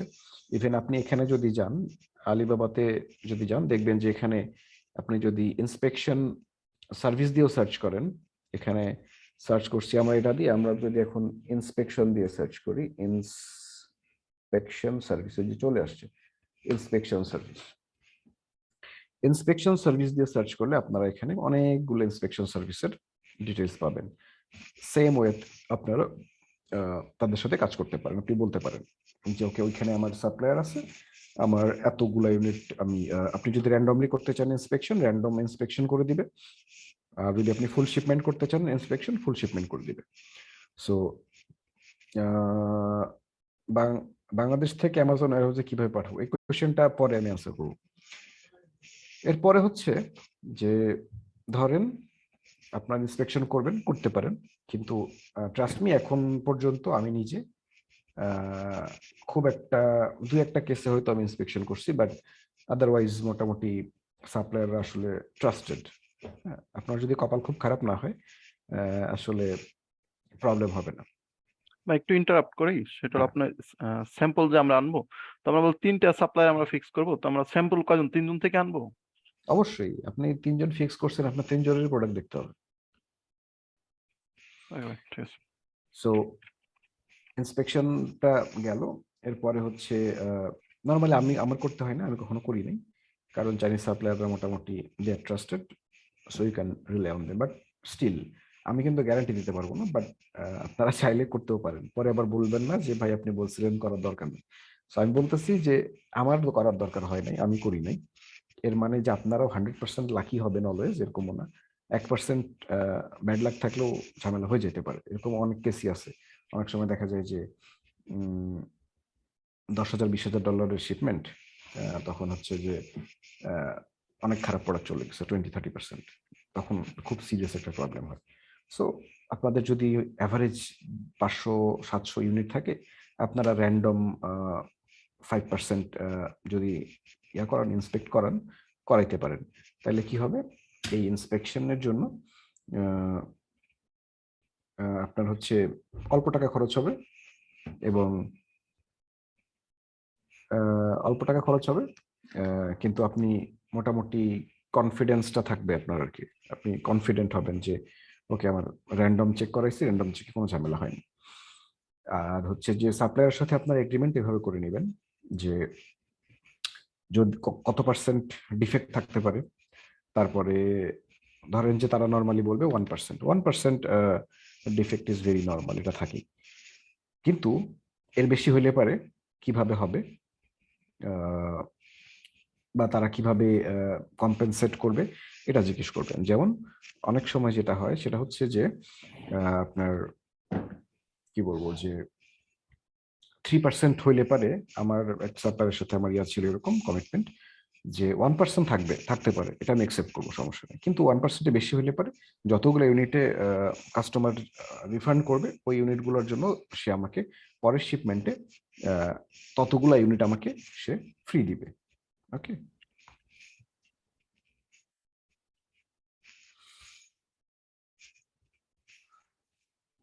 এভাবে একটা আপনারা কোশ্চেন হচ্ছে। ছিল। জি বলেন। হ্যাঁ, স্যাম্পল গুলো আমার কাছে আসবে আমাদের কাছে। এখন আমরা নিজেরাও তো এই প্রোডাক্ট সম্পর্কে আমাদের অতটা ভালো ধারণা নেই। প্রোডাক্টটা ভালো না খারাপ আমরা নিজেরা কিভাবে বুঝবো কোয়ালিটি? দেখেন, প্রথম কথা হচ্ছে যে একটা প্রোডাক্ট ভালো না খারাপ, আপনি কিন্তু প্রোডাক্টটার ব্র্যান্ডটাকে ওন করেন।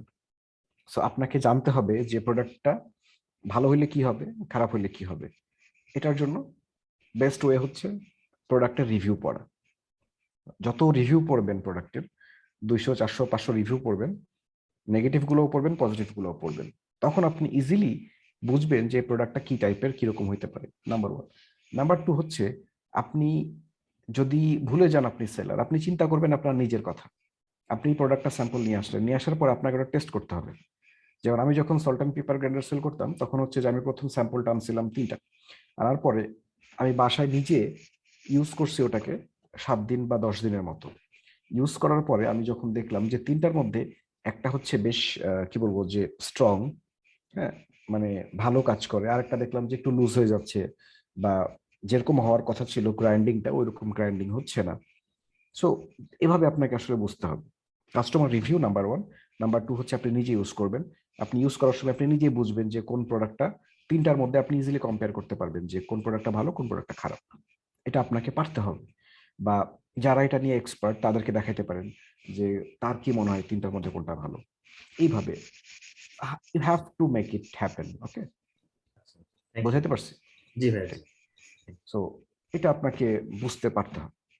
এরপরে হচ্ছে যে স্যাম্পল চেক করলেন, চেক করার পরে দেন হচ্ছে যে আপনারা অর্ডারটা প্লেস করলেন। এবং অর্ডার প্লেস করার সময় এটা হচ্ছে যেহেতু আপনারা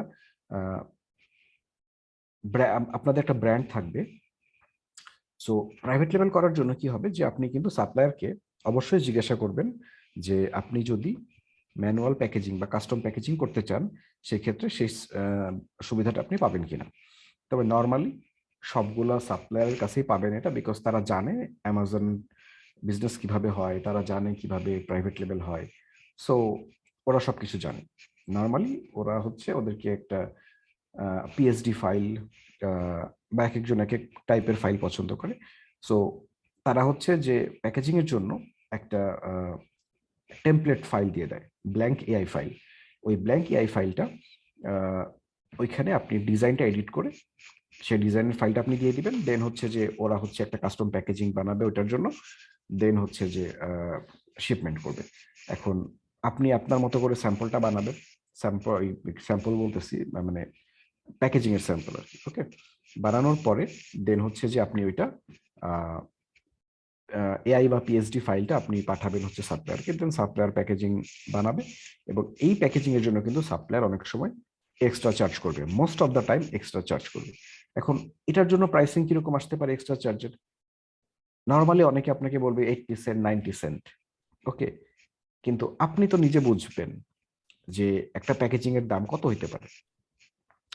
এখন ধরেন যে একটা ওষুধের বক্স, ওকে আমি আপনাকে একটু দেখাই, এটা হচ্ছে একটা ওষুধের বক্স, আপনারা দেখতে পাচ্ছেন? জি ভাই। জি না ভাই, দেখা এটার যাচ্ছে। দাম হচ্ছে 300 টাকা। ওকে, হ্যাঁ এটার দাম হচ্ছে 300 টাকা, তার মানে হচ্ছে $4 মতো বা $3 এখন আর কি। $3 যদি এটার দাম হয় ভিতরে যে প্রোডাক্ট আছে সেটার, তাহলে পারে এর প্যাকেজিং এর দাম কত হইতে পারে? এটার দাম যদি 300 টাকা হয়, এর প্যাকেজিং এর দাম কত টাকা হইতে পারে? 20 সেন্ট সর্বোচ্চ। 20 টাকাও তো বেশি বলছেন আপনি। আপনি না, 500 হাই 500 কোয়ালিটি। বক্স যখন বানাবেন বা 1000 বক্স বা 2000 বক্স বানাবেন, আপনার দাম কত হবে? তখন তো অনেক কমই করবে, 2 টাকা এক্স্যাক্টলি। 3 টাকা। কিন্তু ভাই আমরা যখন করব, মানে ধরেন আমরা টেস্ট করতেছি, আমরা প্রথম তো আমার ইনিশিয়াল ধরেন 50 পিস 100 পিস নিলাম, সেক্ষেত্রে তো আমি যখন অনেক সাপ্লাইয়ের সাথে কথা বলছি, তো ওরা তো এটা দিতে চায় না, মানে বা করতে চায় না। না, সবাই করতে চাইবে নট নেসেসারি, সবাই তো করবে না। মানে আপনার ওই হ্যাঁ, যে প্রতাপ ভাইপোদের একটা ক্লাস দিচ্ছে, আমি ক্লাসটা দেখছি আর কি, আমি অন্য বেদের ক্লাস আর কি দেখি মাঝে। হুম, তো ওই ভাই ভাই বলছিল যে তখন আপনার স্টিকার টাইপ, মানে স্টিকার হিসেবে ব্যবহার করতে, মানে ওকে। হ্যাঁ আমি জানি, ওটা আমি জানি, ওটা আমি আসতেছি। সো প্রথম বিষয়টা হচ্ছে যে আপনাকে, আপনি যদি কাস্টম প্যাকেজিং করেন, দেখেন this is very important. Custom packaging না হলে আসলে আপনি ব্র্যান্ডিং করতে পারবেন না। সো প্রথম প্রায়োরিটি হচ্ছে আপনার একটা কাস্টম প্যাকেজিং করা। সেকেন্ড প্রায়োরিটি হচ্ছে যে আপনি যদি অ্যাফোর্ড করতে না পারেন, সেই ক্ষেত্রে হচ্ছে একটা স্টিকার দিয়ে দেওয়া, আপনার ব্র্যান্ডের স্টিকার। ওকে, এটা ডিপেন্ড করে, এর মানে এই না যে আপনাকে ওটাই করতে হবে যেটা আপনি পারেন, বাট অলওয়েজ আমরা প্রিফার করি যে কাস্টম প্যাকেজিং করা, এটা অলওয়েজ ম্যাক্সিমাম গুড। ম্যাক্সিমাম ক্ষেত্রে দেখা যায় ওদেরই কোনো ব্র্যান্ডিং বা কোনো নাম থাকেই প্যাকেজিং। এটা হ্যাঁ একটা সমস্যা আর কি। হ্যাঁ থাকেই। যার যার ফলে তার চাইলেও আমরা ওদের প্যাকেজিং ইউজ করতে পারি না। আমি লাস্ট যেই প্যাকেজিং করাচ্ছি, ওরা যেই প্যাকেজিং দেখাইছিল ওদের কোম্পানির নাম মেনশন করা ছিল। পরে বললাম যে এটা তো আমি প্রাইভেট লেভেল করতে পারবো না। পরে বলতেছে তাইলে তুমি নিজে করে নাও। আর নিজে করে নেওয়া লাগছে। রাইট। আরেকটা জিনিস হচ্ছে কি যে চায়নাতেই কিন্তু প্যাকেজিং কোম্পানিও আছে। এখানে আমরা সাপ্লায়ার বের করলাম ইন্সপেকশনের জন্য, রাইট? আমরা যদি এখানে প্যাকেজিং কোম্পানি সার্চ করি, প্যাকেজিং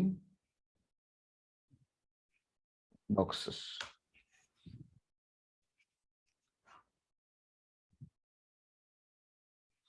দেখেন প্রচুর কোম্পানি আছে।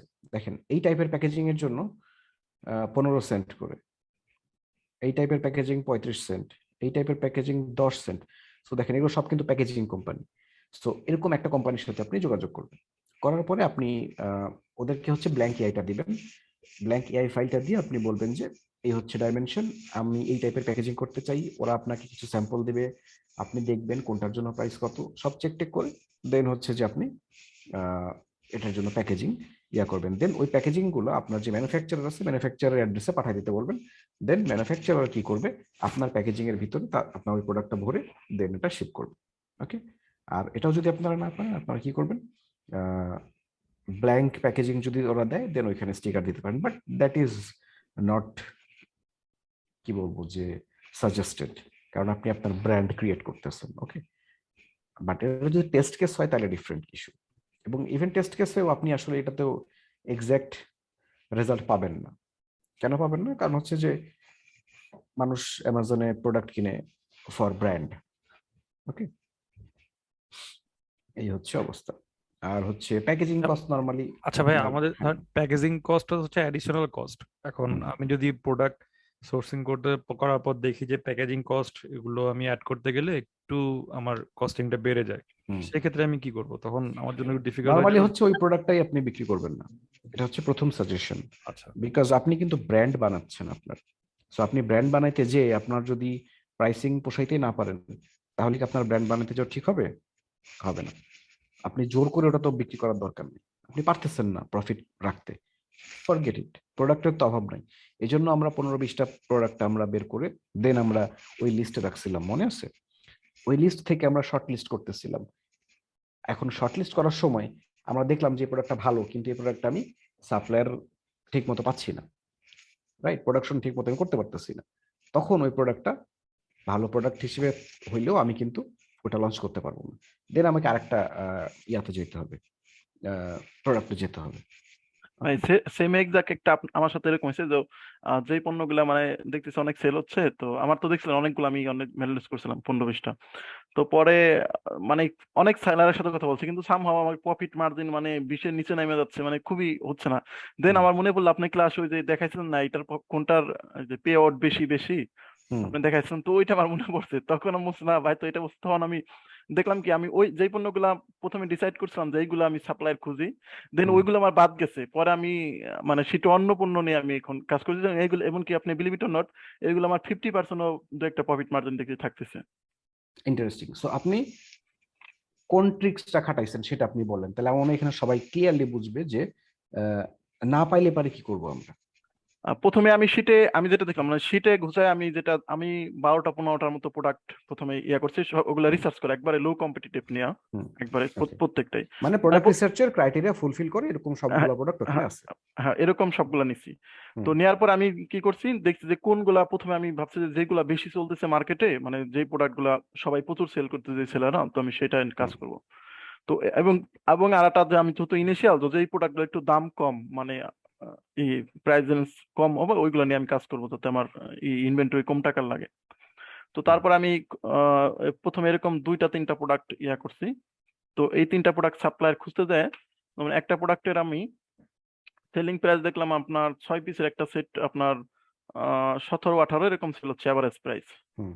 তো এখন এটার আবার অ্যামাজনের যে খরচটা আছে যে ফুলফিলমেন্ট আর রেফারেল ফি, ওইটা হুম। আমার $8 মতো। তো $16 যখন আমার $8 এটা চলে যাচ্ছে, তো হবে না। তারপরে এখন বাকি $8 মধ্যেও আমার প্রফিট আর ইয়া রাখতে প্রচুর কষ্ট হচ্ছে। কিন্তু আমি প্রথমে এটা দেখি নাই, প্রথমে আমি এটা মানে মাথায় রাখি নাই যে এটা আমার $8 অ্যামাজনে চলে যাচ্ছে, তো আর $8 মধ্যে প্রোডাক্ট, এটা মাথায় রাখি নাই। আমি কি করছি, র্যান্ডমলি সেলার খুঁজতেছি। তো খুঁজে অনেক সেলার, হ্যাঁ অনেক বার্গিং টার্গিং করে আমি $5 শিপিং সহ $5 ফিট করতে পারলাম। হুম। তো আপনার $5 আর হলো আপনার $8 কত হলো, 13। 8-5 $13। তো $13 যখন এখানে চলে গেল, তখন আমি 16-17 বিক্রি করলে আমার $3 থেকে $4 থাকতেছে। তো আমি দেখতেছি যে অ্যাডের কস্ট আছে আবার। হ্যাঁ এবার কোস্ট আছে। তো আমার দেখি যে মানে এইটা আমার সাপ্লায়ার পাইতে অনেক মানে আমার ঘাম ছুটে যাচ্ছে। তারপর আমার মনে পড়লো যে আপনার তো আমার ক্লাসে বলছিলেন যে ওই যে দেখাইছিলেন যে একটা একটা করে কোনটায় আমার প্রফিট মার্জিন বেশি, আপনি যেমন 16-17 এরকম করে দেখাইছিলেন। হুম। তারপরে আমি ওইটাই আমি তখন মাথার ওইটা ক্যাচ করছে, দেন আমি ওইটাই গেছি।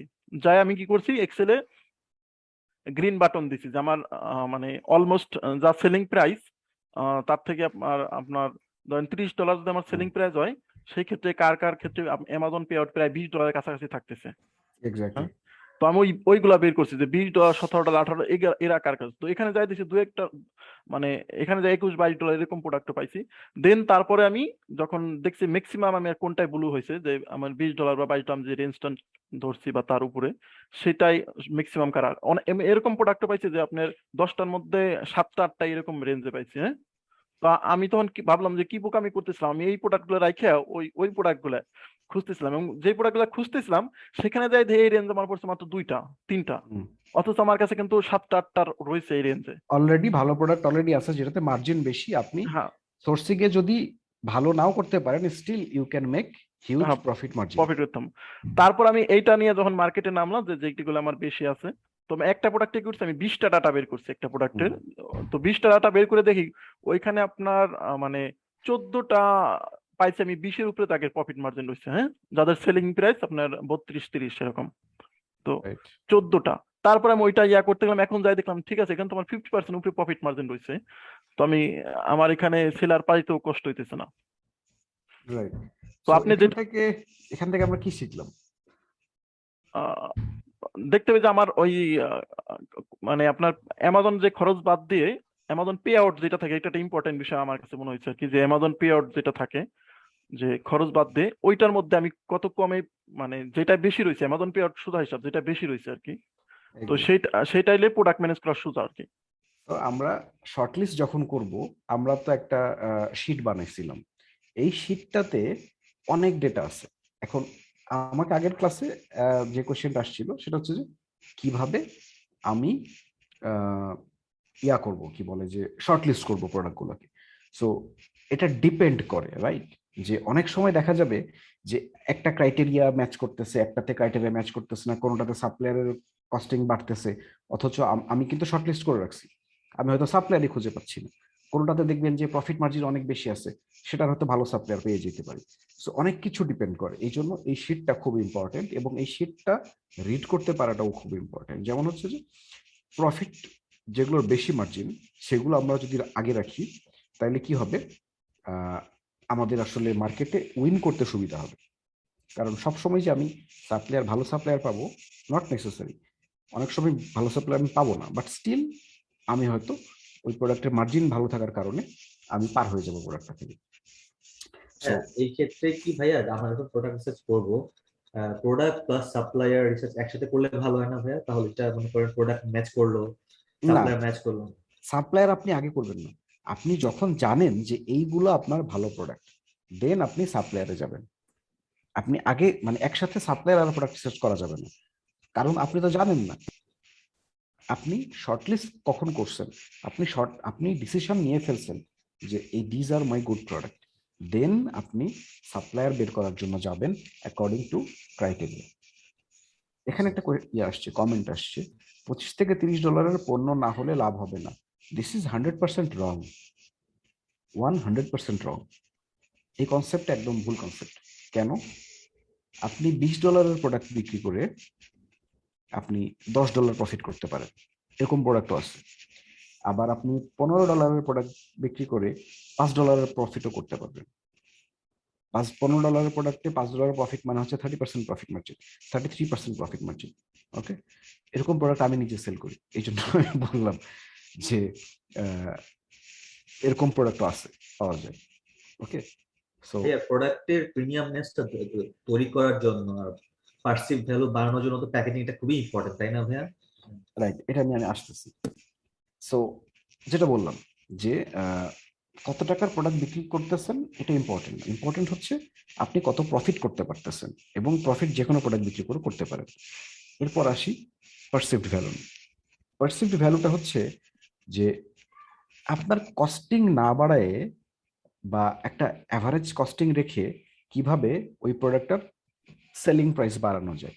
এটার একটাই উপায়, সেটা হচ্ছে প্রিমিয়াম প্রোডাক্ট। এখন প্রিমিয়াম প্রোডাক্ট মানে হচ্ছে আমরা যেটা নর্মালি বুঝি সেটা হচ্ছে যে ভালো প্রোডাক্ট। এখন ভালো প্রোডাক্ট আপনি কিভাবে বুঝবেন? একটা মানুষ যখন একটা প্রোডাক্ট কিনতে যাবে, সে শুরুতে কিভাবে বুঝবে যে এটা ভালো প্রোডাক্ট? আমি তো প্রোডাক্ট ইউজই করিনি। যেই কাস্টমারটা আপনার কাছ থেকে প্রোডাক্ট কিনবে, সে প্রোডাক্ট কেনার সময় কিভাবে সে জানবে যে প্রোডাক্টটা ভালো না খারাপ? অবশ্যই জানবে না, কারণ সে তো ইউজই করে না এই প্রোডাক্টটা। না করলে সে কিভাবে জানবে ভালো না খারাপ? রাইট, ওভার দ্য টাইম আপনার অনেকগুলো রিভিউ যখন হবে, তখন পজিটিভ রিভিউ দেখলে বলে দেওয়া যায় যে প্রোডাক্টটা ভালো। ওকে, 4.7 আউট অফ 5 যদি এরকম হয়, 200-500 পজিটিভ রিভিউ আছে, বলে দেওয়া যায় এটা ভালো প্রোডাক্ট।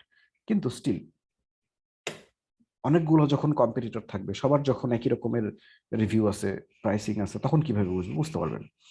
সো এই পারসিভড ভ্যালুটা তখন আমাদেরকে বাড়াইতে হয়। পারসিভড ভ্যালুটা যখন আমরা বাড়াই, তখন আমাদের প্রোডাক্টের চাহিদাটা বেড়ে যায়। ওকে, প্রফিট মার্জিনটা তখন বাড়ে। পারসিভড ভ্যালু কিভাবে বাড়ায়? পারসিভড ভ্যালু বাড়ানোর জন্য প্রথম ক্রাইটেরিয়া হচ্ছে প্যাকেজিং। ফার্স্ট অফ অল, খুব লুক্রেটিভ প্যাকেজিং হইতে হয়। আপনারা যখন রিসার্চ করবেন, আপনারা দেখবেন অনেকগুলো প্রোডাক্টের প্যাকেজিং এর ছবি দেওয়া থাকে। সো এইটা একটা, আপনারা গুগলে বা ইউটিউবে যে সার্চ করতে পারেন গুড প্যাকেজিং। দেন হচ্ছে যে কি বলবো, যে হ্যান্ডমেড প্যাকেজিং সাপ্লায়ার।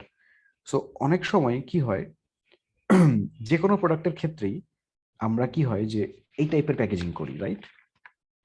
কাগজ দিয়ে একটা চারকোনা বক্স। ওয়ারএজ আমরা ডিফারেন্ট কোনো অ্যাপ্রোচ গেলাম, একদম ডিফারেন্ট, এরকম মার্কেটে কেউ করে না। হ্যাঁ, অনেক সময় দেখবেন যে হ্যান্ডমেড অনেকগুলা সুন্দর সুন্দর প্যাকেজিং ডিজাইন পাওয়া যায়, খুব ইনোভেটিভ ডিজাইন। আমি এখানে আপনাদেরকে দেখাই, দাঁড়ান, গুগল ইনোভেটিভ প্যাকেজিং আইডিয়াস, দেখেন কত টাইপের প্যাকেজিং হইতে পারে। হ্যাঁ, এই প্যাকেজিং এর আইডিয়া নেওয়ার জন্য কি পিন্টারেস্ট ভালো একটা অপশন হতে পারে? 100% Pinterest is the best place. Pinterest সবচেয়ে ভালো। ওকে, পিন্টারেস্টে যে আপনারা সার্চ করলে পাবেন। বাট আমি জাস্ট আউট অফ মানে র্যান্ডমলি আমি দেখাচ্ছি যে আপনি রিসার্চ করলে, ধরেন যে আপনি, আমি এখানে নর্মাল দিচ্ছি, এখন হচ্ছে যে আপনি হচ্ছে coffee grinder innovative product idea keyword দিয়ে। ওকে, এখন হচ্ছে দেখেন কি প্যাকেজিং হইতে পারে কফি গ্রাইন্ডারের। ওকে, আমি যখন বিক্রি করতাম তখন এই প্যাকেজিংটা ছিল না, এটা আমি দেখি নাই, এটা এটা এটা আমি দেখছি, এটা খুব কমন। দেন আরো দেখি, this could B a good packaging idea, this also could B a good packaging idea, coffee grinder. So এরকম আর কি, যে যত আপনি সার্চ করবেন, যত রিসার্চ করবেন, তত সুন্দর সুন্দর আইডিয়া পাবেন। দেন এই আইডিয়াগুলো আপনি সাপ্লায়ারকে দিবেন, দেন সাপ্লায়ার হচ্ছে আপনারও প্যাকেজিংটা বানাই দিবে, সিম্পল। সো এটা একটা। দেন হচ্ছে প্যাকেজিংটা তো গেল, প্যাকেজিং একটা পার্ট, মেইন পার্ট।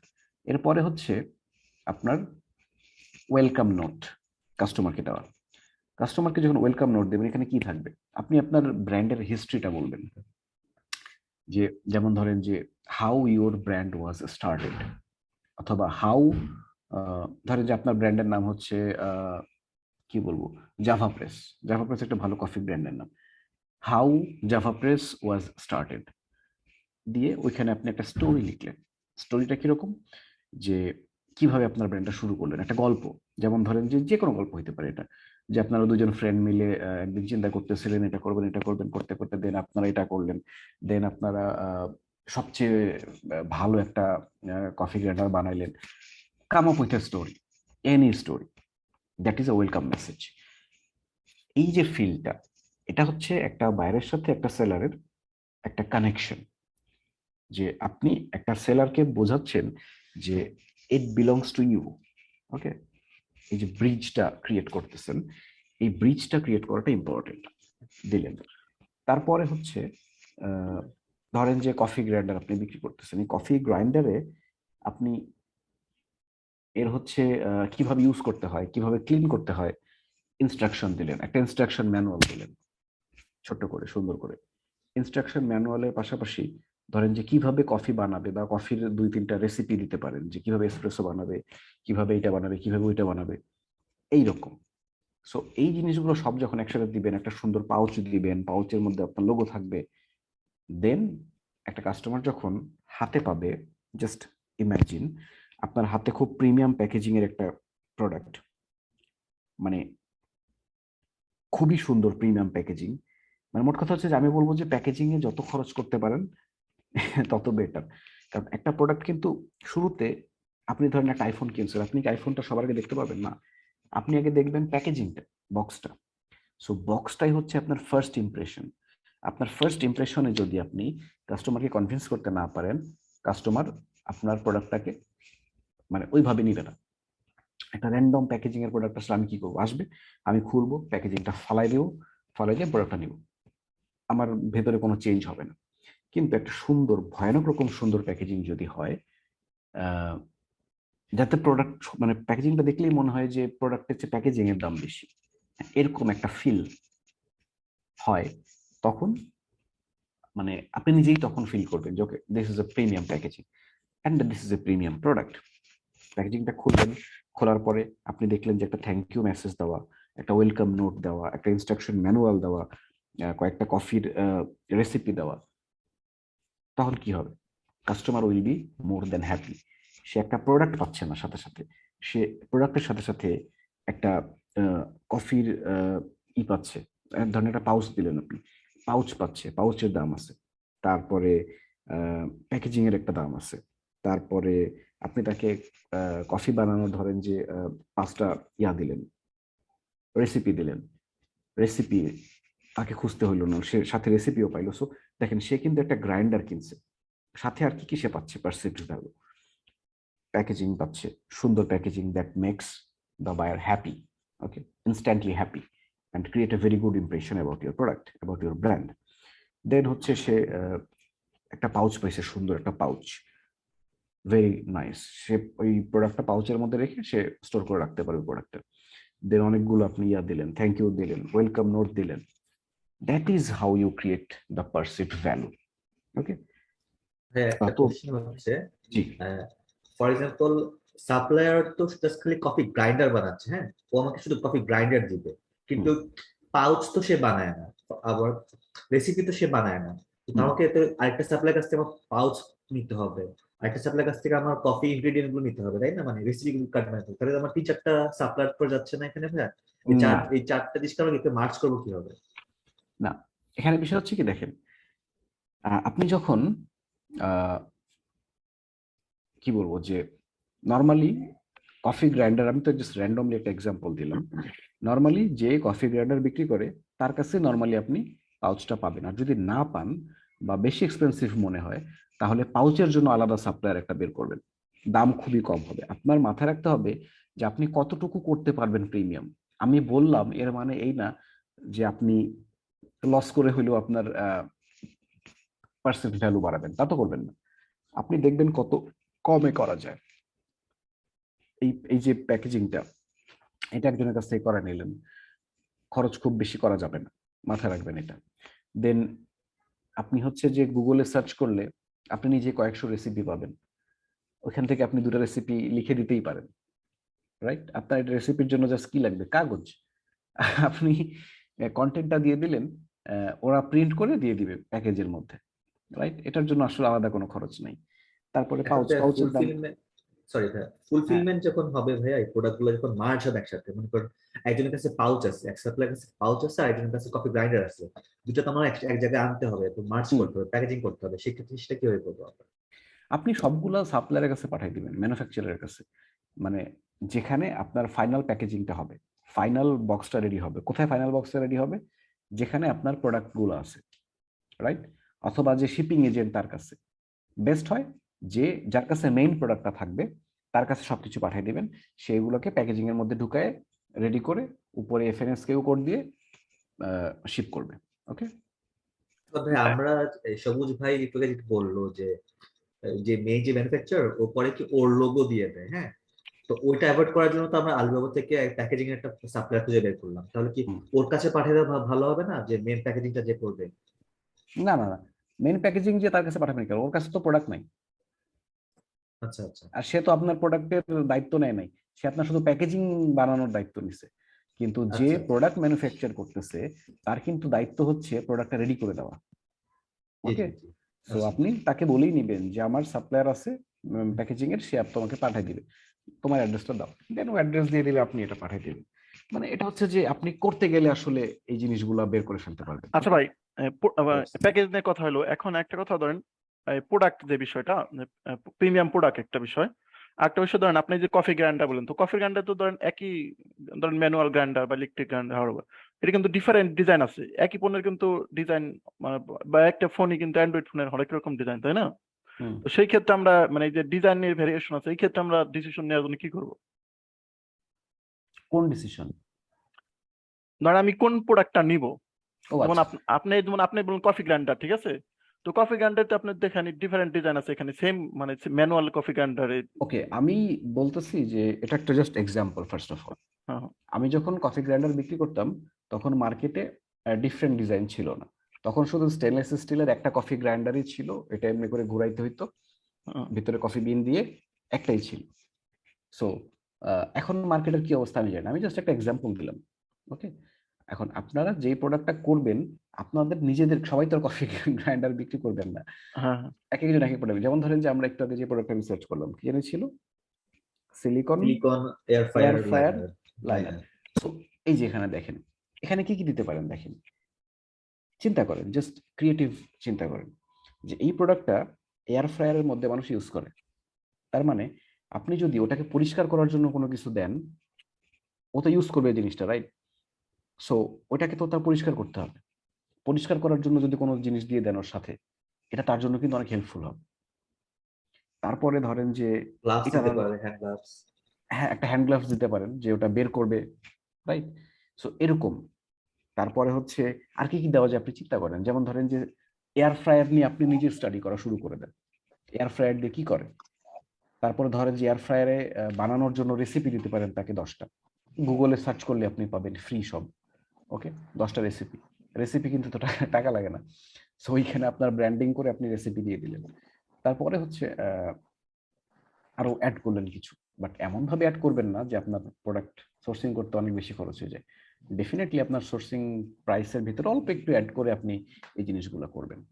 মানে আমার প্রশ্নটা ছিল যে একই টাইপের পণ্য, যখন সাপোজ আমি মোবাইল বিক্রি করব যে কোনো ভাই, এখন এই মোবাইলটার ডিফারেন্ট ডিজাইন আছে, ধরেন ধরেন মানে সেম জিনিস একই ইউজেস, কিন্তু দুজন দুই রকম বানাইছে, একটা গোল একটা চার কোনা, হইতে পারে হুম না? হুম তো সেই ক্ষেত্রে আমি ডিসিশন মেকিং এর জন্য কি করব, মানে কোন কোন ক্রাইটেরিয়া দেখে আমি ডিজাইন সিলেক্ট করবো এইটা আমার জন্য বেটার হতে পারে? এটা আপ টু ইউ, এটা আপ টু ইউর রিসার্চ। আপনি রিসার্চ করার সময় তো প্রোডাক্ট সিলেক্ট করে ফেলবেন যে আপনি কোনটা নেবেন। এখন যেটা বেশি বিক্রি হচ্ছে, যেটা মার্জিন বেশি রাখতে পারবেন আপনি, সেটাই নেবেন, যেটা মার্কেটে বেশি চলতেছে, মানুষ বেশি ইউজ করতেছে। ওকে, আচ্ছা পপুলার আচ্ছা যেটা মার্কেটে সেটাই আপনি ইয়া করবেন। আপনি out of the box packaging চিন্তা করতে পারবেন, কিন্তু out of the box product চিন্তা করা যাবে না, ইনোভেশন করা যাবে না। আচ্ছা, মানে প্রোডাক্ট ইনোভেশন আমরা যাব না? না, প্রোডাক্ট ইনোভেশনে আমরা যাব না, আমরা শুধুমাত্র প্যাকেজিং ইনোভেশনে যাব ঠিক আছে। ম্যাক্সিমাম, প্রোডাক্ট ইনোভেশনে যাব না। আর হচ্ছে যে রাইস আগে দেখতে কেমন, দ্যাট ইজ ইম্পর্টেন্ট। তারপরে হচ্ছে যে প্রোডাক্টের ভিতরে কি আছে। ওকে ওকে, নাইস। এখানে একটা কোয়েশ্চেন আসছে যে সাপ্লায়ার শিপিং অ্যাড্রেস চাইলে কোন অ্যাড্রেস দিব ফর ওয়্যার হাউস। ও আচ্ছা, হ্যাঁ, অনেক সময় সাপ্লায়াররা হচ্ছে আজের একটা কোয়েশ্চেন করে, সেটা হচ্ছে যে প্রত্যেক সাপ্লাই প্রায় করে। হ্যাঁ, আপনি বলবেন যে ভাই আমি তো অ্যামাজনে সেল করব, সো কোন ওয়্যার হাউস আমার আসলে আসবে এটা এখনই বলা সম্ভব না। বাট আমি তোমাকে আইডিয়া দিতে পারি, বাট আইডিয়া দিয়েও খুব একটা লাভ হবে না, বিকজ আপনি তো জানেন না যে কোন ওয়্যার হাউসে আপনার প্রোডাক্টটা যাবে, রাইট? সো ওই জন্য হচ্ছে যে ওই কোয়েশ্চেনটা অ্যাভয়েড করবেন। ওকে, ওকে। আর হচ্ছে আরেকটা কোয়েশ্চেন ছিল, সেটা হচ্ছে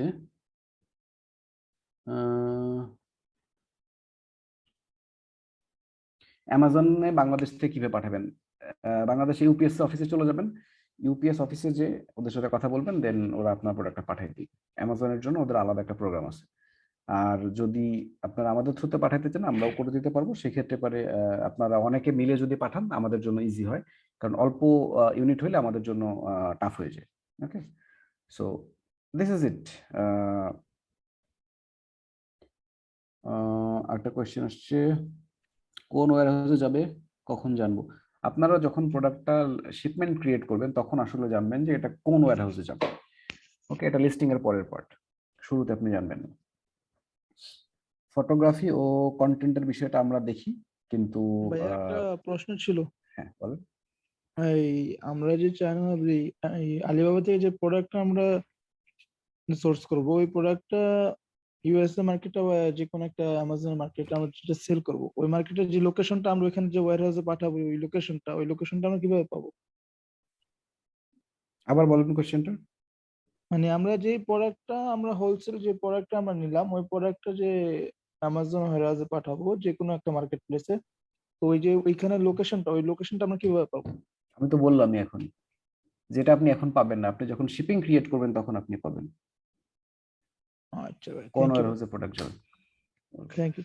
আচ্ছা ভাইয়া, ধরেন আমি কিছু প্রোডাক্ট পাঠালাম অ্যামাজনের ওয়্যার হাউসে, তো শিপিং ড্যামেজ হিসেবে আমার কিছু প্রোডাক্ট হয়তো ড্যামেজ হয়ে গেছে বা নষ্ট হয়ে গেছে, সেক্ষেত্রে অ্যামাজন কি আমাকে ইনফর্ম করবে যে তোমার এতগুলো প্রোডাক্ট নষ্ট হয়ে গেছে বা ড্যামেজ হয়ে হ্যাঁ, গেছে? ও কি সবগুলো চেক করে করে আমাকে জানাবে যে তোমার এই যখন প্রোডাক্ট নষ্ট হয়েছে? এটা আপনার ইনবাউন্ড হবে তখন ও চেক করে করে ই করবে।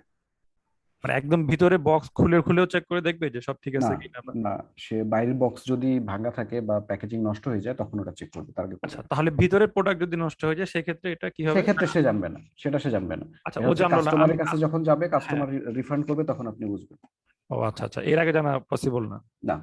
আচ্ছা আচ্ছা, বুঝতে হ্যাঁ, আমার একটা কোশ্চেন ছিল। হ্যালো।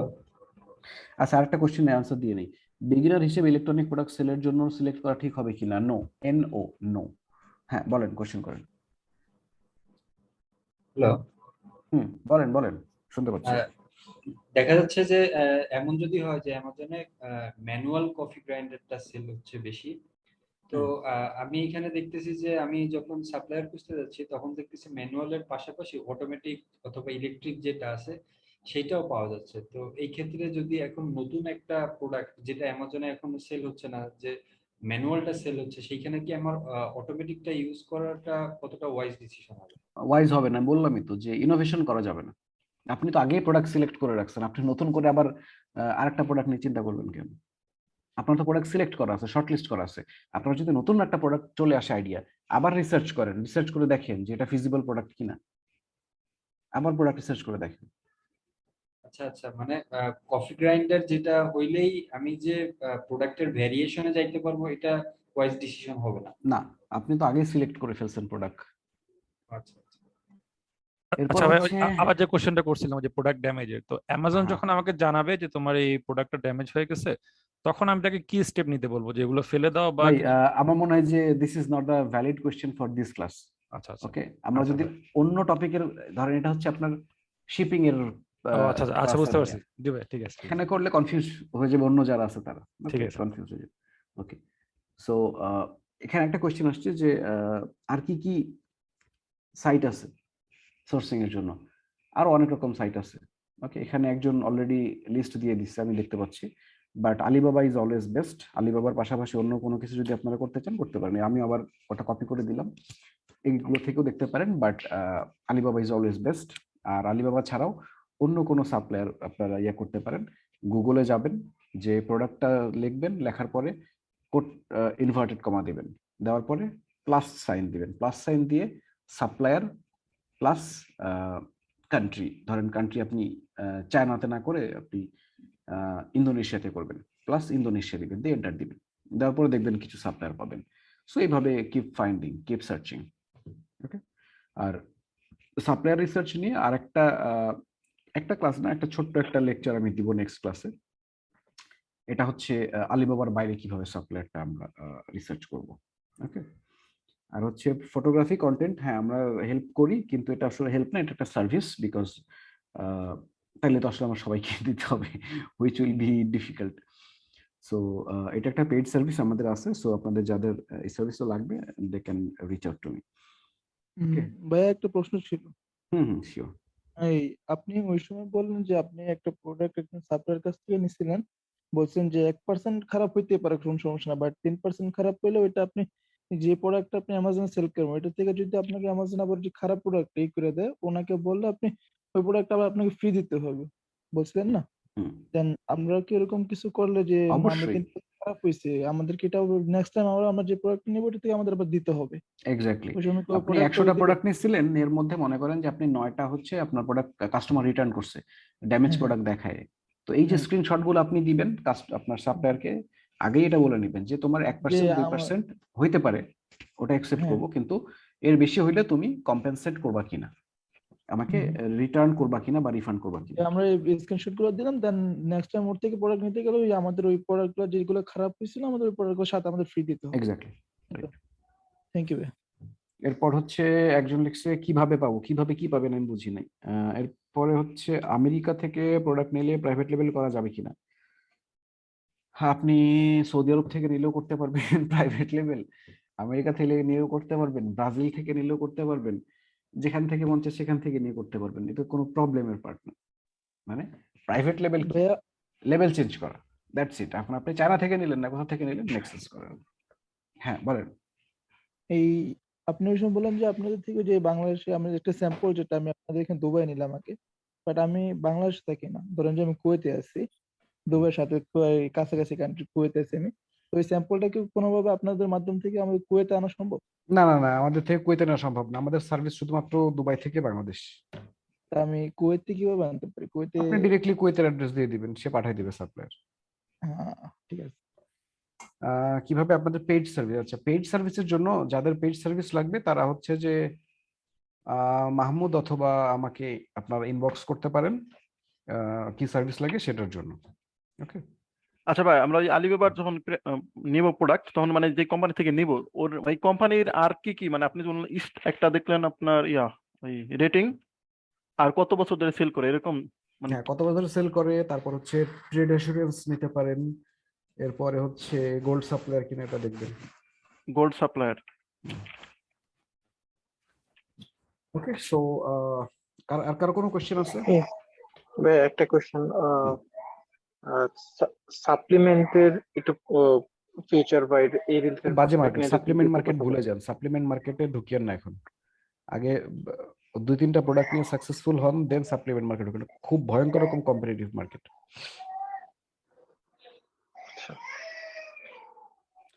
এরপর হচ্ছে আলিবাবা থেকে শিপমেন্ট কিভাবে সিলেক্ট করবো যাতে খরচ কমানো যায়, আমি কোশ্চেনটা বুঝিয়ে নেই। আলিবাবা থেকে শিপমেন্ট কিভাবে সিলেক্ট করবো মানে? শিপমেন্ট তো নরমালি ভাই ওই সেলাররাই, মানে যারা সাপ্লায়াররাই হ্যাঁ, করে দেবে। সাপ্লায়াররাই নরমালি করে, সাপ্লায়ারদের সাথে আপনার এটা নিয়ে কথা বলতে হবে। সো শিপমেন্ট ক্রিয়েট করার এখানে আসলে ব্যাপার হচ্ছে যে অ্যামাজনে শিপমেন্ট ক্রিয়েট করবেন, করার পরে ওই লেভেলটা হচ্ছে সাপ্লায়ারকে দিবেন।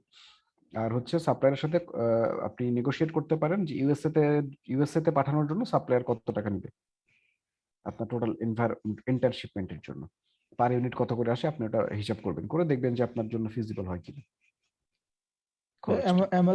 অ্যামাজন থেকে যে আমাদের প্রোডাক্টের জন্য চার্জ করবে, যে ডলার বা যে কারেন্সি চার্জ করে, ওই কারেন্সিটা কি আমাজন পার প্রত্যেক প্রোডাক্টের চার্জ কি একই হবে, নাকি প্রোডাক্ট দেখে দেখে এক এক প্রোডাক্টে এক এক চার্জ হবে এরকম কিছু? আপনার তো সবই একই প্রোডাক্ট থাকবে, আপনি যদি একটা ব্র্যান্ডের আন্ডারে একটা প্রোডাক্ট প্রাইভেট লেভেল করেন। না, না, আমি একটা প্রোডাক্ট সেল করলাম এটা না, আমি বলতেছি যে অনেকে তো অনেক রকমের প্রোডাক্ট সেল করে, হুম, তাহলে কি ওই সবগুলো প্রোডাক্টের চার্জ কি একই করবেন, নাকি এক এক প্রোডাক্টের এক এক আমি চার্জ বুঝি নাই কোশ্চেনটা। ভাই উনি মনে হয় প্রশ্ন করছে, আমি বলতেছি আমরা ওই একটা ব্র্যান্ডের আনে কতগুলো প্রোডাক্ট থাকে, যেমন আপনার তার জন্য আলাদা আলাদা ফি দিতে হয় না?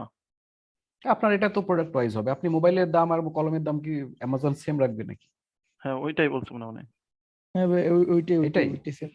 হ্যাঁ, মানে এটা প্রোডাক্টের অ্যামাজন কয় টাকা নেবে এটা ডিপেন্ড করে তার ওজন, তার কোন ক্যাটাগরিতে প্রোডাক্টটা লিস্টিং করা আছে, তারপরে কতটুকু জায়গা নিচ্ছে অ্যামাজন ওয়্যার হাউসে, অনেকগুলো ফ্যাক্টরের উপর ডিপেন্ড করে ওটা অ্যামাজন একটা চার্জ করবে আপনাকে। আপনার যদি মনে হয় যে চার্জটা, আচ্ছা মাইকটা অফ রাখেন যাদের ইয়ে আছে। সো এটা আসলে অটোমেটিক্যালি চলে আসে। আপনাদের যদি মনে হয় যে বেশি হয়ে যাচ্ছে খরচটা, তাহলে পরে আপনার অ্যামাজনের সাথে যোগাযোগ করতে পারেন, করে ইয়া করতে পারেন যে আপনার মনে হচ্ছে এটার খরচ বেশি, দিন ওরা আবার রিচেক করে দেখবে। এই ইফ এনি প্রোডাক্ট আলিবাবাতে অ্যামাজনের জন্য কিছু শিপমেন্ট আছে মনে হয়। হ্যাঁ, অ্যামাজনের জন্য কিছু শিপমেন্ট আছে, রাইট, এটা আলিবাবাতে আছে। তো তাদের সাথে কথা বলে দেখতে পারেন আর কি, যে কে কত নিচ্ছে। স্টিল এটা it's all about negotiation, all about finding a good supplier. এরপর হচ্ছে if any product have supplier logo in the product body then how to remove it. Oh my god, আপনি প্রাইভেট লেভেল এখনো মনে হয় বুঝেন নাই যে what is private level.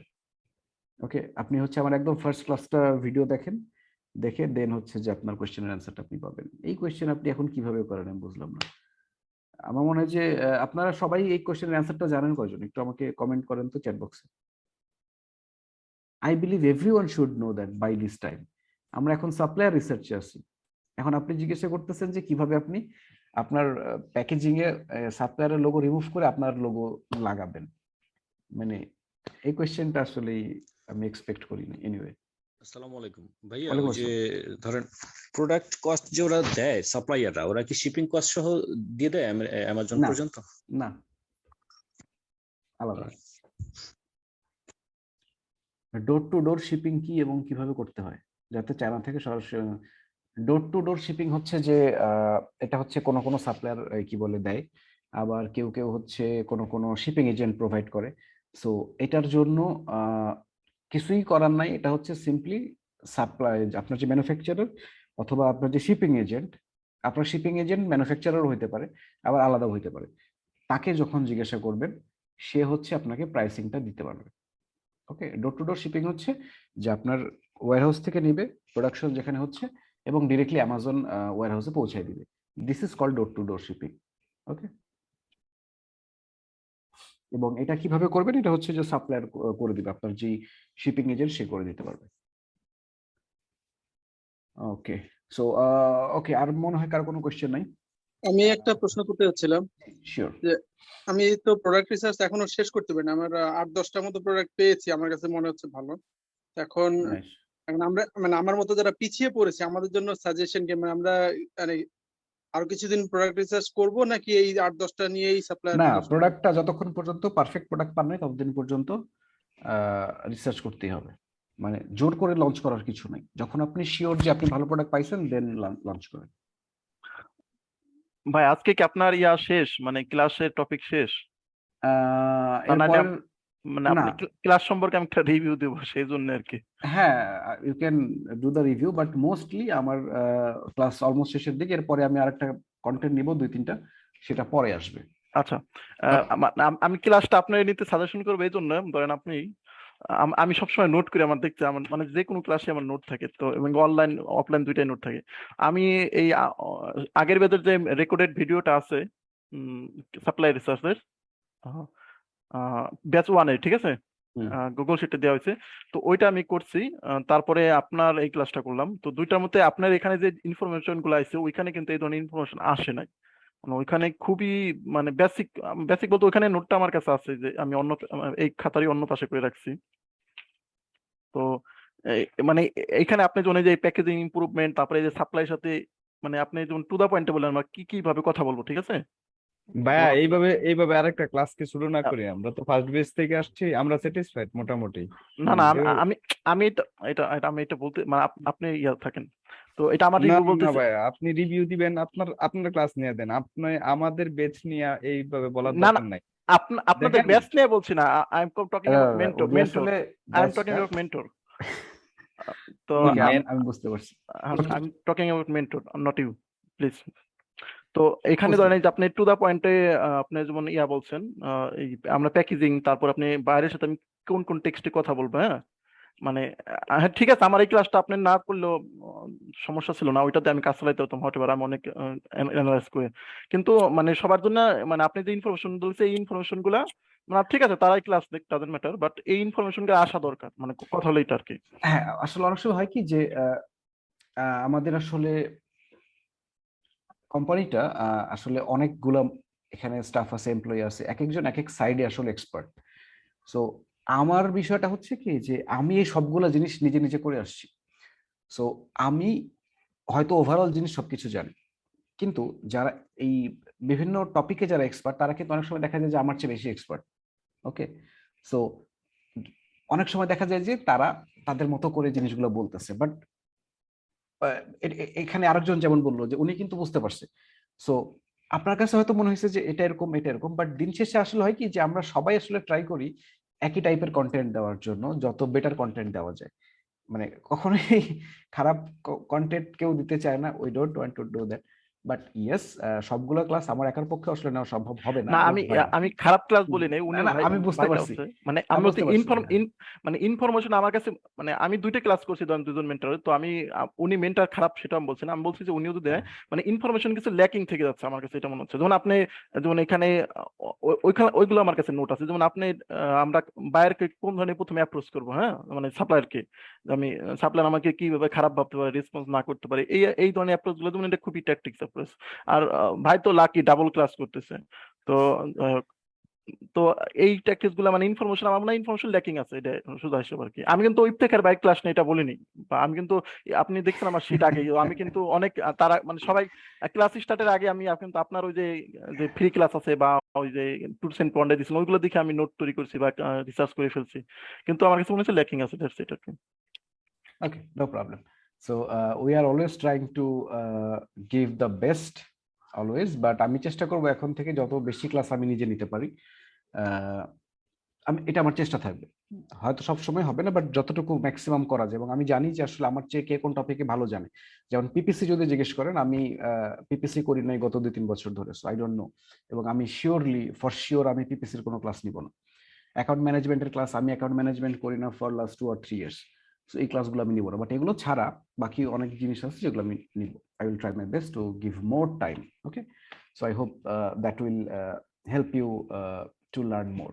Okay, so এখন আমরা ক্লাসটা আসলে ভাই ওই যে ভাই বললো ভাই, ওই ভাই কিন্তু আপনার ক্লাস আজকে করলো, মানে তার তো এটা করার দরকার ছিল না, উনি আমার কথা কন্ডেম কেন করলো? ওই যে না ভাইয়া, ওই আমরা ওপেন আমি করে তো- রাখছি for everyone, anyone can do class. শুনেন, আমি একটা কথা বলি ভাইয়া, যে যখন ওই ইয়া হয়েছিল, পোস্ট হয়েছিল, ওইখানে কিন্তু অনেক এত হার্ড টাইপ কমেন্ট ছিল যা বলার Exactly. বাইরে। আসলে একজন মানে এক একজনের বোঝানোর স্টাইল এক এক রকম। উনি না যে ভাই, শিটটা দিছে না এটা ভাই, 100%। সরি টু সে, আপনি কিন্তু আমার কন্টেক্সটের কেউ না, তো আপনি কিন্তু আমার এখানে এসে প্রতিযোগিতা করলে হচ্ছে না। না, আপনি উনি আপনাকে রেকর্ডেড ক্লাসটা তো আমি আপনি বলি। তো আমাদের রেকর্ডেড ক্লাসটা পাইছেন বিধায় আপনি বলতে পারছেন। আচ্ছা আমরাও আচ্ছা, সবুজ ভাই আপনি দাঁড়ান, আপনি থামেন, আমি ওনাকে বুঝে বলি, উনি বুঝে নাই। কথা বলবো, একটু একটু তারপর- একটু একটু একটু বলি ভাই। হ্যাঁ আমাদের বলেন। ইফতেখার ভাইয়ের